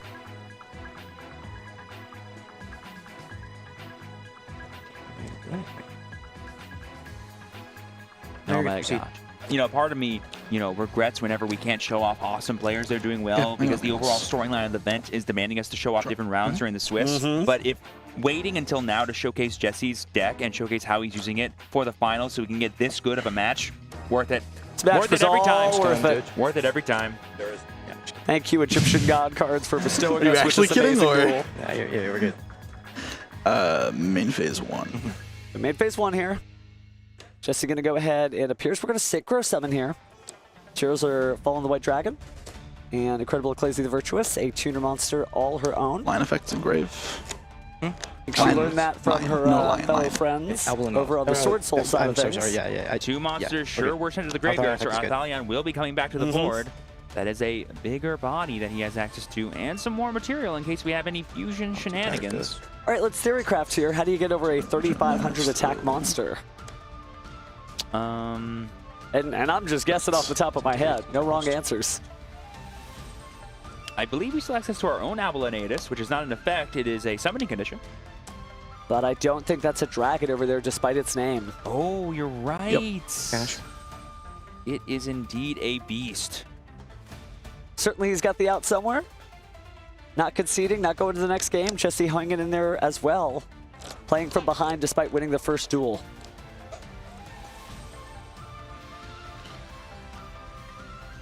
I mean, at this rate, he's probably just going to summon his own and try to crash into it with battle. I think that might be the strat. I'll have to take a look at Jesse's extra deck the next time he picks it up.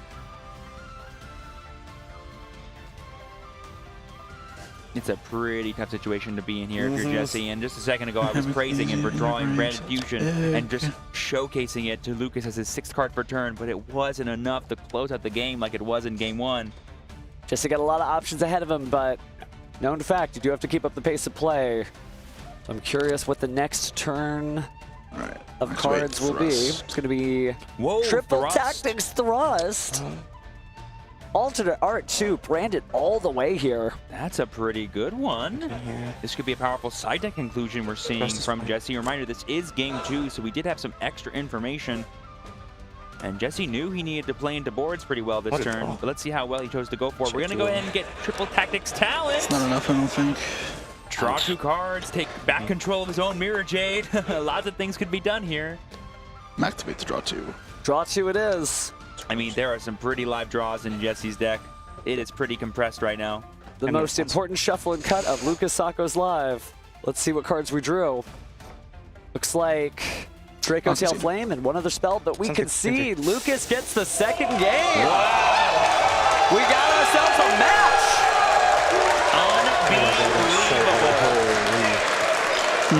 Lucas Sacco taking down game 2 and forcing the game 3 against Jesse Cotton in the finals of YCS Columbus. Wow, wow. Again, I want to praise Lucas for sticking to his guns and going, no. I know Jesse beat me when he was going second. I know he did. He's not going to do it again. I'm going to go first. I'm going to make sure I survive. And when it comes back to my turn, you're going to see all the advantage I built up with my branded engine is going to be enough to go over the top of It's incredibly complicated, but I understand. And he's exactly right. What an incredible match we have here. What a treat to get a third game. It's not Christmas. I know there's another holiday tomorrow, but oh my goodness, what a match. So we are reaching into the side deck now. But let's talk about what this matchup is going to be like. Jesse Cotton?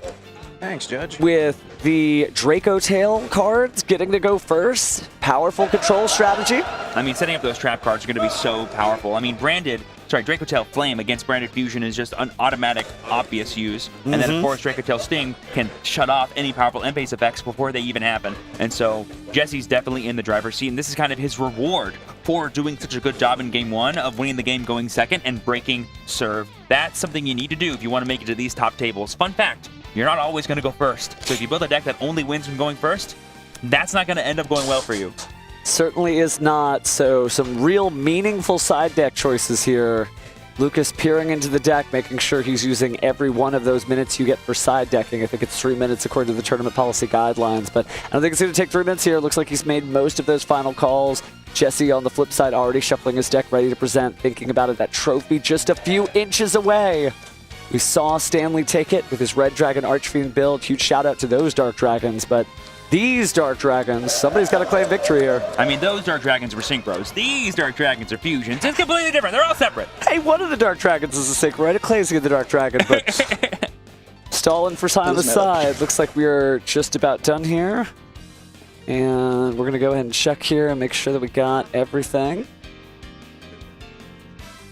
Oh, it does. All right, so everything's where it's supposed to be.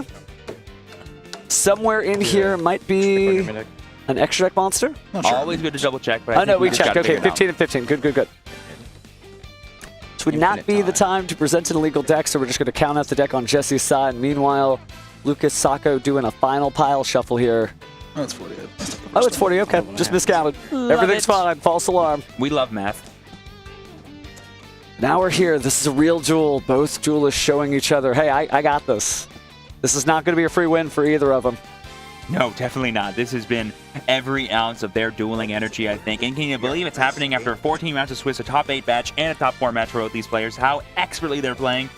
I'd be so dogged. The Yu-Gi-Oh! Championship Series has given us so many different incredible duels, but I think this one really stands out.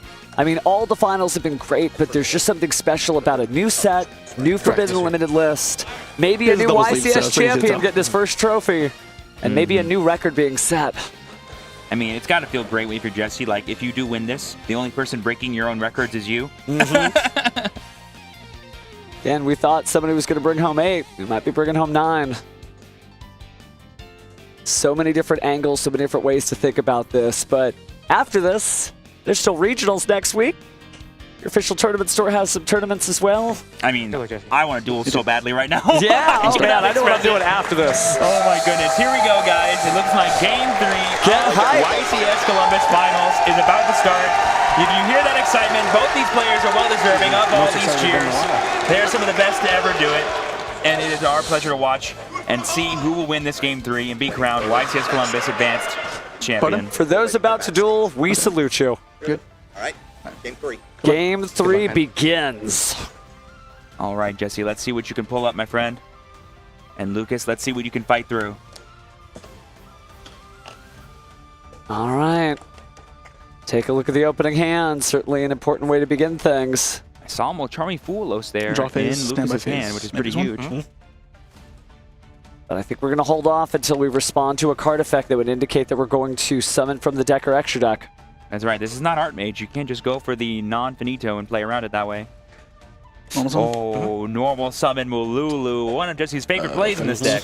Activate the effect, but here comes the Molcharmi Fuwalos. No response. No response. So we're going to get some value here off as Lucas. I mean, we saw how dangerous Jesse's branded deck was with 6 cards. I wonder how dangerous Lucas's would be with 7 if he keeps playing into this. There's the first draw. Fusion material is Dracotail Fimina and Mululu. 2-3. Sure. Going to go ahead and get double set here, and then we're going to be targeting, adding back the Fimina, it sounds like. But there is a way to play low to the ground with this deck, effectively getting enough set cards, right? You don't necessarily have to give your opponent that many draws, maybe, but at the same time, if you're not putting any defenses, Jesse Cotton may not live to see the third turn. I mean, we've seen branded decks play around Fua so well by just summoning all their main deck monsters to the field and then fusing summoning during the opponent's turn. And the cool thing about the branded Dracotail deck is you can do that because you have branded cards, but you can also do it even further because you have Dracotail Fimina, which can fusion summon anything as long as you discard it during either player's turn. So Jesse can totally deny draws from Lucas if he wants to, but the question is, does he need to? Not quite sure. Could technically pick this up again next main phase. But we're going to add Frixel to the hand. Moments away, Jesse taking a moment to think. I think he's arguing to himself, like, do I play into the Fua or do I not? Set 1. Set 2. Set 1 and 2. Looks like he was lucky enough to draw those trap cards and main phase. Yeah. Okay. It's a pretty modest board here. Not really seeing any of the branded cards from Jesse, but will these set cards be enough? Are they potentially set cards from his side deck? Are they cards like Dracotail Flame because we search Sting, etc., etc.? Lucas's YCS to win in this turn. This is an opportunity. Activate the effect of Aluber, the Gesture of Despia. No further chains, so we go into the deck for a branded card. Any quick effects on resolution? Gonna get Fallen and the Virtuous here. Are we gonna try to hit the Sting before it has a chance to activate? Or are we gonna try to hit Blind, one of the two? I think they have branded opening. Ooh, branded opening here. We gotta discard something. Well, on resolution. And now that resolution has come, so the card going to the graveyard is Tri-Brigade Mercurier. Man, Lucas loves drawing that almost as much as Jesse loves drawing branded Fusion. It's wild stuff here, but taking a look at the deck, what are we gonna get next? Special getting on the Virtuous. I can summon. Ooh, Wham here is going to be pretty good here to get some extra resources into the graveyard immediately. I'm splitting the difference being a Despia monster there, so she's out on the field. Slowly but surely. Whatever is going through these two duelists' head right now, I'm sure we will hear about it later. For now, we just have to silently watch as they go ahead and get ready to just put out as much card advantage as they possibly can. I mean, I'm just so stunned by the level of play that both these players have been exhibiting throughout this match, and it's just so exciting. This is beautiful. This is historic. Just the level of play, it's great. You know, and we do get to see great duelists, and they're not the only two great duelists out there, but man, do they put on a show for us tonight. Anything here? No. So sending Branded Retribution to the graveyard, we're going to go and use Dogmatica, which could be Magnamut. Steel Magnamut, going to go ahead and target. Finishing our own Mercury here is so much value. It's unbelievable. Got the Dogmaticas on the brain, but the Bystials are here to banish those light and darks, and that's exactly what Mercurier wants to happen. This kind of is going to try to force out Jesse's Sting, I think, but it could be a bait. It could be a thing that Lucas wants him to do. But denying the body, while not denying the Mercurier effect, might not be worth it to Jesse. He might choose to wait for something that's more impactful because obviously the only way Jesse wins this game is if this turn ends and he can start his next turn. And so saving Sting to deny the follow-up from Lucas might be more important than denying just one search off of Mercurier. So it's a really tough tightrope to rock here, I think, if you're Jesse. There's ever a use case for Wabaku. Just need to get to another turn, but that may not happen for Jesse Cotton. Thumbs his cards for a moment and thinks to himself. He did kind of point where I believe the Draco Tail Sting was set, so he might be thinking about activating, but instead we'll do Draco Tail 5 mana. Trying to bait out and see what other forms of responses Lucas wants to go for here. Going to go ahead and fuse off the Fruxel and the Arthalion that are in play. And we're going to go for the Secretarion Dragon. This will prevent the Magnamut from being able to activate its effect on summons, so Jesse is stymieing some of the overall advantage that Lucas will gain throughout the course of the turn. And we're going to get the effect of Fruxel, of course, to add some more cards to our set field to help us on the follow-up. Trying to push back in any way he can. Lucas certainly showed how much defense you could make, but we're going to go ahead and set the Rahu Draco Tail here, planning to fuse next turn. I mean, this does put a big wrench into Lucas's plan here because basically before he's allowed to do anything else, he has to find an answer for this Secretarion Dragon. Attempt to add Fallen of the White Dragon. So we're going to grab Fallen the White Dragon. But it's going to be a little difficult here. Of course, Secretarion is a dragon itself, so while we won't get the special summoning effect of the Ecclesia off of the Fallen of the White Dragon, sure is Fallen of Elbaz. Always treated as that card name, which means you could use it as material for Albulinatus. No response. It's on the field. Okay. Summon's good. Lucas has worked so hard to get here. But unfortunately in a duel, the only thing that pays off is cards, card knowledge, and the right decisions. No response. Okay, I'll contact you. So here comes the Albulinatus. That is a good answer for it, but it does deny us still the value of the White Dragon to get access to an Ecclesia monster. But now Jesse's wide open, and while cards like Dracotel, Sting, and Flame are good, they sure do not prevent battle damage, last time I checked. So, depending on what that last unknown card is from Jesse... Sting, targeting the... Now we'll get to the Dracotel Sting now. That's going to get rid of the targeted Fallen of the White Dragon, which was started by Quem. The other card will be... I want to force it now. I'll try the Retribution. Going to try the Retribution to force it now. I mean, he just said it out loud. I mean, all you do is get back a branded opening that can't do anything right now and can maybe do something later on. It will make it maybe a bit harder for Jesse to go for game if it ever does come back to his turn. But I feel like Jesse's fighting now, kind of similarly to how Lucas was in Game 2. What an incredible matchup. The crowd was rearing and ready to go to congratulate Jesse Cotton on a 9th YCS trophy. And Lucas Sacco fought it all the way back to a Game 3. Here we are. Got ourselves a match. Lucas said 6-card branded fusion. Is that all you got? Let's go to Game 3. Well, haven't resolved these card effects yet. Still an opportunity to change something here. What'll it be? Chain. Gonna go ahead and banish. Yeah. Targeting the branded opening. Fallen the Virtuous. Fallen the Virtuous. And reviving Albaz back to the field. Sorry. Oh, there's no Ecclesia. Oh, we cannot activate that effect, unfortunately, because we do not currently have an Ecclesia. Procedural error penalty. Okay, Just a procedural penalty, that's fine. Yes, sir. You have to choose one of the effects, but the chosen effect is illegal, so you don't get forced into the other card. That is unfortunate. He really needed to have that extra access to monsters here, I think, if he wanted to try to push for more material. And he did kind of give some more information to Jesse as well. Knows what to look out for, especially when you're sitting on a Dracotel Flame. That's huge. Dracotel Sting. Okay. We need to you cut. didn't have a chance to cut your deck because I had. Oh, because I set off. Yeah. Thank you. Let's go ahead and shuffle and then cut. Good looking out there, judges, making sure the game state is as maintained as possible. Same to both of our players. When you have a game this tense, it's nice to have some support. You don't earn those red stripes without being wise, knowledgeable, and observant. Most important. So Ketsu to the bottom. and get to draw a card. All right, what else does Lucas have in the tank? He currently does not have the damage to get there, and he currently has to fight through 2 unknown cards. The Sting has now been used. There's no other form of interaction that Jesse is presenting. I'll go for it.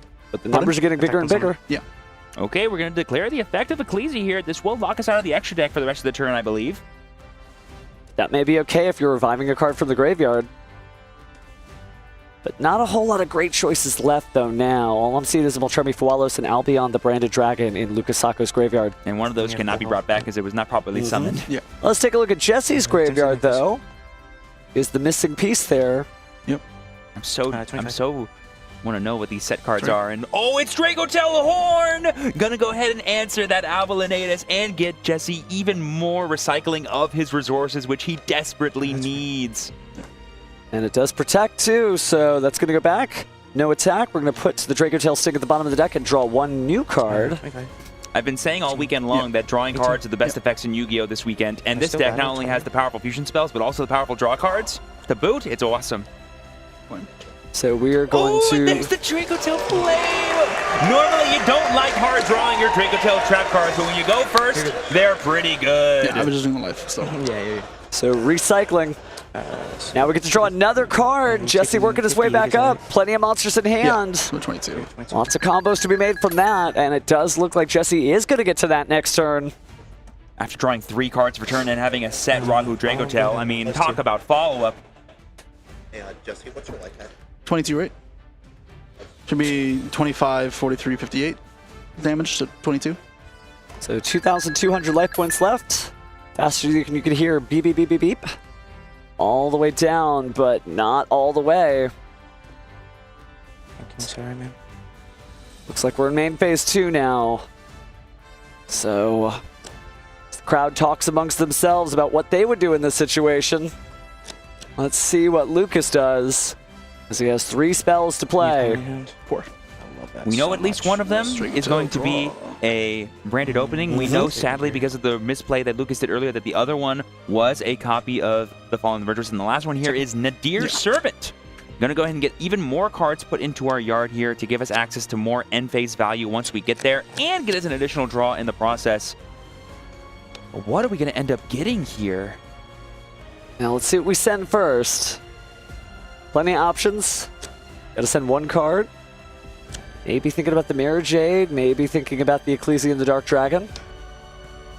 Don't have any tuner monsters on the field that I can see. Give me a second. I'll go ahead and send... Oh, never mind. There's Gwen. But we will go ahead and send Ecclesia and the Dark Dragon. So let's see what we add from the deck to the hand with the Nadir Servant. I'll add a copy of... I mean, unfortunately, Lucas is in a situation that he's all too familiar with in this match, which is survive. I need to prevent Jesse from winning the game on his turn. I just need to make it back to my turn, and I think I'll have the resources necessary to push through the damage to win the game. There we have the answer of the set spell trap. Rahu, that denies at least 1 potential push from Jesse, which is going to be a big deal for Lucas. Well, take a look at the typing on Lucas's field, because we've seen that this has been a battle of Alba Lanatus. And there's not a lot of dragons on the field to just absorb here. So in this case, got 2 spellcasters, 1 dragon. So it may not be as bad as usual. So play does pass over to Jesse. He draws for turn. And we got 5 cards in our hand now, thanks to all those Draco Tail trap cards, and a pretty decent-sized yard. Mostly the Arthalion is going to be the biggest thing that to keep in mind, because that could just be an extra 3,000 body, which we could use to close out the game. Whew! Man, oh man. Oh, I know. I'm not even dueling, and my heart is palpitating. Is this what it feels like to be like in the anime where you're sitting on the side like, come on, Yugi, you can do it. No, wow, Kaiba's really got it. I sure hope not, because if this is how I handle the stakes of a YCS, I'm not sure I handle the stakes of a Shadow game. Well, nobody's getting sent to the Shadow Realm here, but we haven't left the draw phase just yet. I mean, there's a lot of things it could be. It could be like Brandon High Spirits. It could be Super Poly. It could be just so many things. So it looks like we are going to proceed to the main phase as we use the effect of Fallen the White Dragon, sending Ecclesia and the Dark Dragon to the graveyard for its effect to summon itself. I mean, as starts go, that's one of the best ones because it just guarantees value. So Chain Link 1, not bad, Lucas muses to himself. So it looks like there's no response here. So it's time to grab Incredible Ecclesia the Virtuous. Also pretty good. The big thing that Lucas does not have access to here, which is really unfortunate for him, is Blazing Cartesia. If he just had access to Blazing Cartesia the Virtuous, there would have been so much fusion summoning he could do. Well, we'll save that for another episode of this incredible anime that we're watching in real life, but we are going to go ahead and recycle, at least attempt to recycle the Secretarion with Ecclesia and the Dark Dragon's effect to the graveyard. We saw this be really useful for Jesse in Game 1 to get the reuse of its effect to bring back monsters to the field, but having it be also a way to answer this Quam here before it ever fully activates is going to be pretty huge. So that's what we're going to go ahead and shuffle away. That's fine. So it resolves. Everybody goes back to their respective decks, to the extra deck, one to the deck. And now we could go for a Synchro Summon here because we did put the Ecclesia of the Dark Dragon back into the deck. Well, there is a face-down card. Yep. Going to go ahead and use the branded opening here. It's important to remember that currently Lucas is locked out of his extra deck because of both the Nadir Servant and the Dogmatica Ecclesia. Is it until the end of the next turn for Nadir Servant? Believe so. Okay. Those Dogmaticas do not like the extra deck. At least once they hit the field. Before they hit the field, they love them. Be like, oh, are those extra deck monsters out there? No, we can't stand for this. Might share a few words or a meal around a campfire, but I don't think that's the vibe of this duel.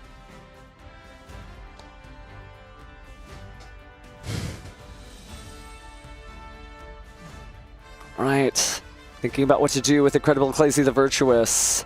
We do have the Ecclesia and the Dark Dragon back in the extra deck. It's so difficult playing into a known Fallen and the Virtuous because you're kind of like forced to stymie yourself because you're like, I either bait it out now with what little resources I have already established, or I try my best to play around it, but that should make me play scared and thus deny myself a possible line to go for a game. Yes, he's going to try. So 2 monsters went to the graveyard at the same time. Welcome back, Dracotail Arthalion. Special summon by his own effect. He'll be banished when he leaves the field, but we're going to activate the effect here of Ecclesia and the Dark Dragon. Chaining, Fallen the Virtuous on Lucas' side. We're going to target and attempt to destroy, I would imagine, that Ecclesia before it's banished. Is it grave again? There's a lot of good things here. I would say the most important things to look out for are going to be those Rimbrum, the Branded Sword, and that's about it. But the fact that we have the Fallen of the White Dragon here to get its full value just represents a lot of bodies. And as we know, Lucas loves spamming bodies during Jesse's turn to survive. Branded opening important, but not necessarily. But oh, here comes Fallen of Labaz, original edition. On the normal summon, not the greatest draw that he probably could have seen there off of those Dracotail draws, but it's the one he has. Discarding.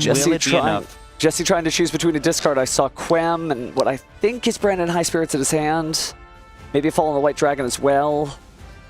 So you got to figure out that discard. This is expensive despite just being one card. We discard our spell card. I mean, it's got to be Albion, right? You want to be able to fusion summon as many monsters as possible this turn. Push, maybe, but we're going to go ahead and fuse. Do we have any Dracotail names in the graveyard that I don't know about? I think we do, actually. I think we have access to Malulu still, huh? Yeah. And the Frixel's there as well for the beginning of the duel. This could be a pretty huge Secretarion that I don't think Lucas has anything to say about. What fusion materials, by the way? We've seen both Albaz's and both Ecclesias, and now they join each other in the graveyard as fusion materials for this coveted Dragon and Spellcaster monster. I mean, this could be a pretty huge Secretarion here, especially if my hunch is correct that Jesse has 2 more monsters in hand. Frixel. I mean, imagine summoning an Arthalion for 3 full material here. Albaz back to the deck. And it looks like we're going to get Frixel on the field. It could be used to bring Malulu back. Oh my gosh, this is just so good because then you can add back another material to your hand in the form of Frixel. And then we have the Malulu. We can negate the cards that are on field. We can Arthalion to bounce back the Fallen of the White Dragon in Lucas's graveyard and force him to use the Rimbrum now. Do you know what's so different about this particular field in this duel? That Aluber, the Jester of Despia, doesn't have any fusion monsters that are going to call it back to the field. It's so different because the Aluber has been used so many times this duel. But this time, Lucas can't put any fusion monsters out, so these are the only monsters he really has available left. All right, it looks like we're going for a double from the hand fusion summon plus the Malulu, it looks like. And this will get us access to not 1, but 2 more Dracotail spell traps, which both Rahu and Ketu are in the deck. Those could be the pushes that Jesse needs to win the game. He is doing everything he can to set it up. but can Lucas do everything he can to stop it, much like he did in Game 2? There is the final Draco Tail Arthalion, but it's making an appearance at exactly the right time. Two cards from the hand there. Able to negate a monster effect as well. Yeah, so I bounce 2. Don't want to mess with that. This Steel Magnum, don't want to bounce it back to the hand. It would just show back up. I mean, it's really important to note, too, that because of the way Jesse can order his chain links here, he can force out Lucas to use the Rinbrum to summon out the Fallen of the White Dragon, but still use Malulu to negate the Fallen of the White Dragon, because it'll resolve on a new chain, but the Malulu will resolve first, making it impossible to activate its effect. And so Lucas is priced into not doing that, but he might need the body anyway to survive the attacks. Let's see what we end up doing here. It's setting time. Oh, it's also worth noting that we have Secretary on, so Fallen of the White Dragon doesn't work anyway. Ignore me, but I was just really excited about Malulu being used. Hey, it's okay, fam. It's okay. I love Malulu so much. All right, so we're going to set Catch You Draco Tail and Draco Tail Sting and grab the Draco Tail Frixel back to the hand. Get rid of Quem for the moment. Activating the Catch You Draco Tail, get to add and fuse. I mean, the more this deck fusion summons, the more powerful it feels every time I see it. Really does. We don't have a Draco Tail Urgle in the graveyard, but we're still going to take the Fimina nonetheless. And it is Sting in the grave. So the fusion materials are Fallen of Albaz and a light monster, so that brings out Albion the Branded Dragon. That sure is one way to keep fusing, I think.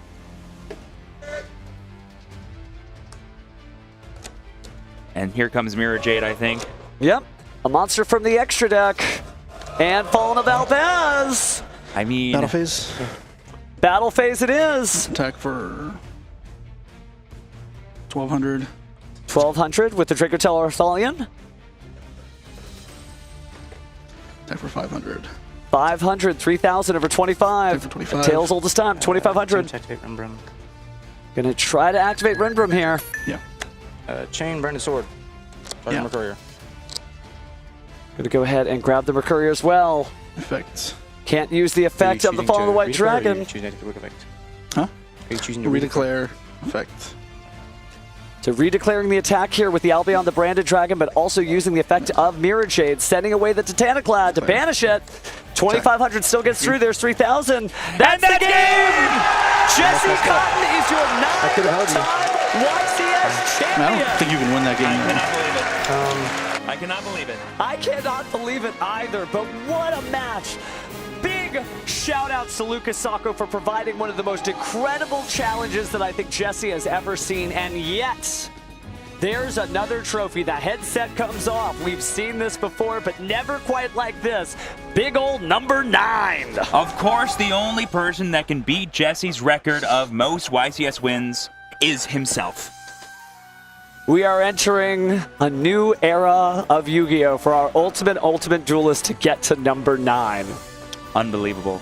And, unbelievable. Oh yeah, that's right. Maybe I'll take this trophy too. Yeah, okay.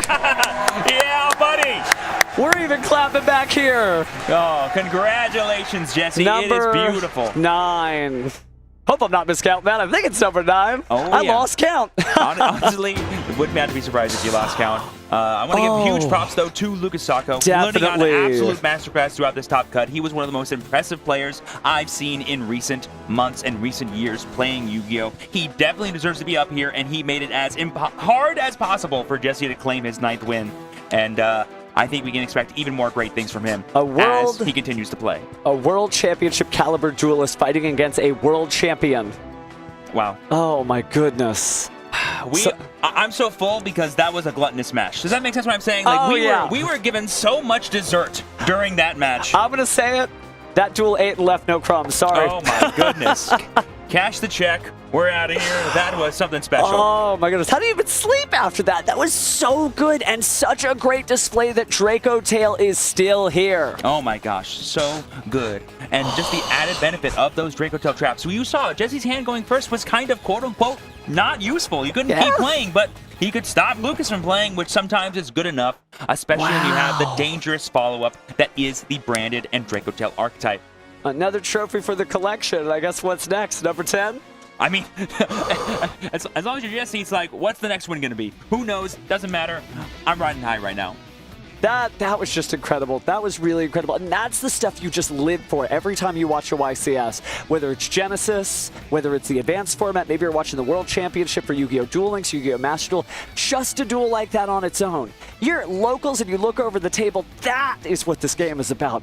Oh, just amazing. This YCS all weekend long has been touted as the one of one. The one YCS where both Genesys and Advanced are happening simultaneously during live broadcast. But this is also a one of one in general because of that performance right there. Let's go ahead and take a look at the bracket one more time to say just how hard it was for both these players to get here. You had Lucas, who was originally the 8th seed, bubbling in the top cut, fighting against the 1st seed in Andrew, getting a proper 2-0 dominance, and then he goes into the top 4 against Dominic Couch, who earlier today we saw absolutely crushing with the terror of the format Cool Tune, but he made it seem easy to move on to the finals now, where unfortunately Jesse did deliver him that loss that cost him everything. But look at Jesse's run, though. He had to fight against Georgie with an amazing Archmage deck and fight against a World Championship competitor who used to be on his team, a Sky Striker player like none other, Raymond Dye. And then that duel spoke for itself, so I will not belabor the point, but oh my goodness, he earned that number 9. He earned that number 9. Yes, and it just goes to show, too, that even in a new format, even in an unknown environment, sticking to what you know, sticking to what you know is some of the best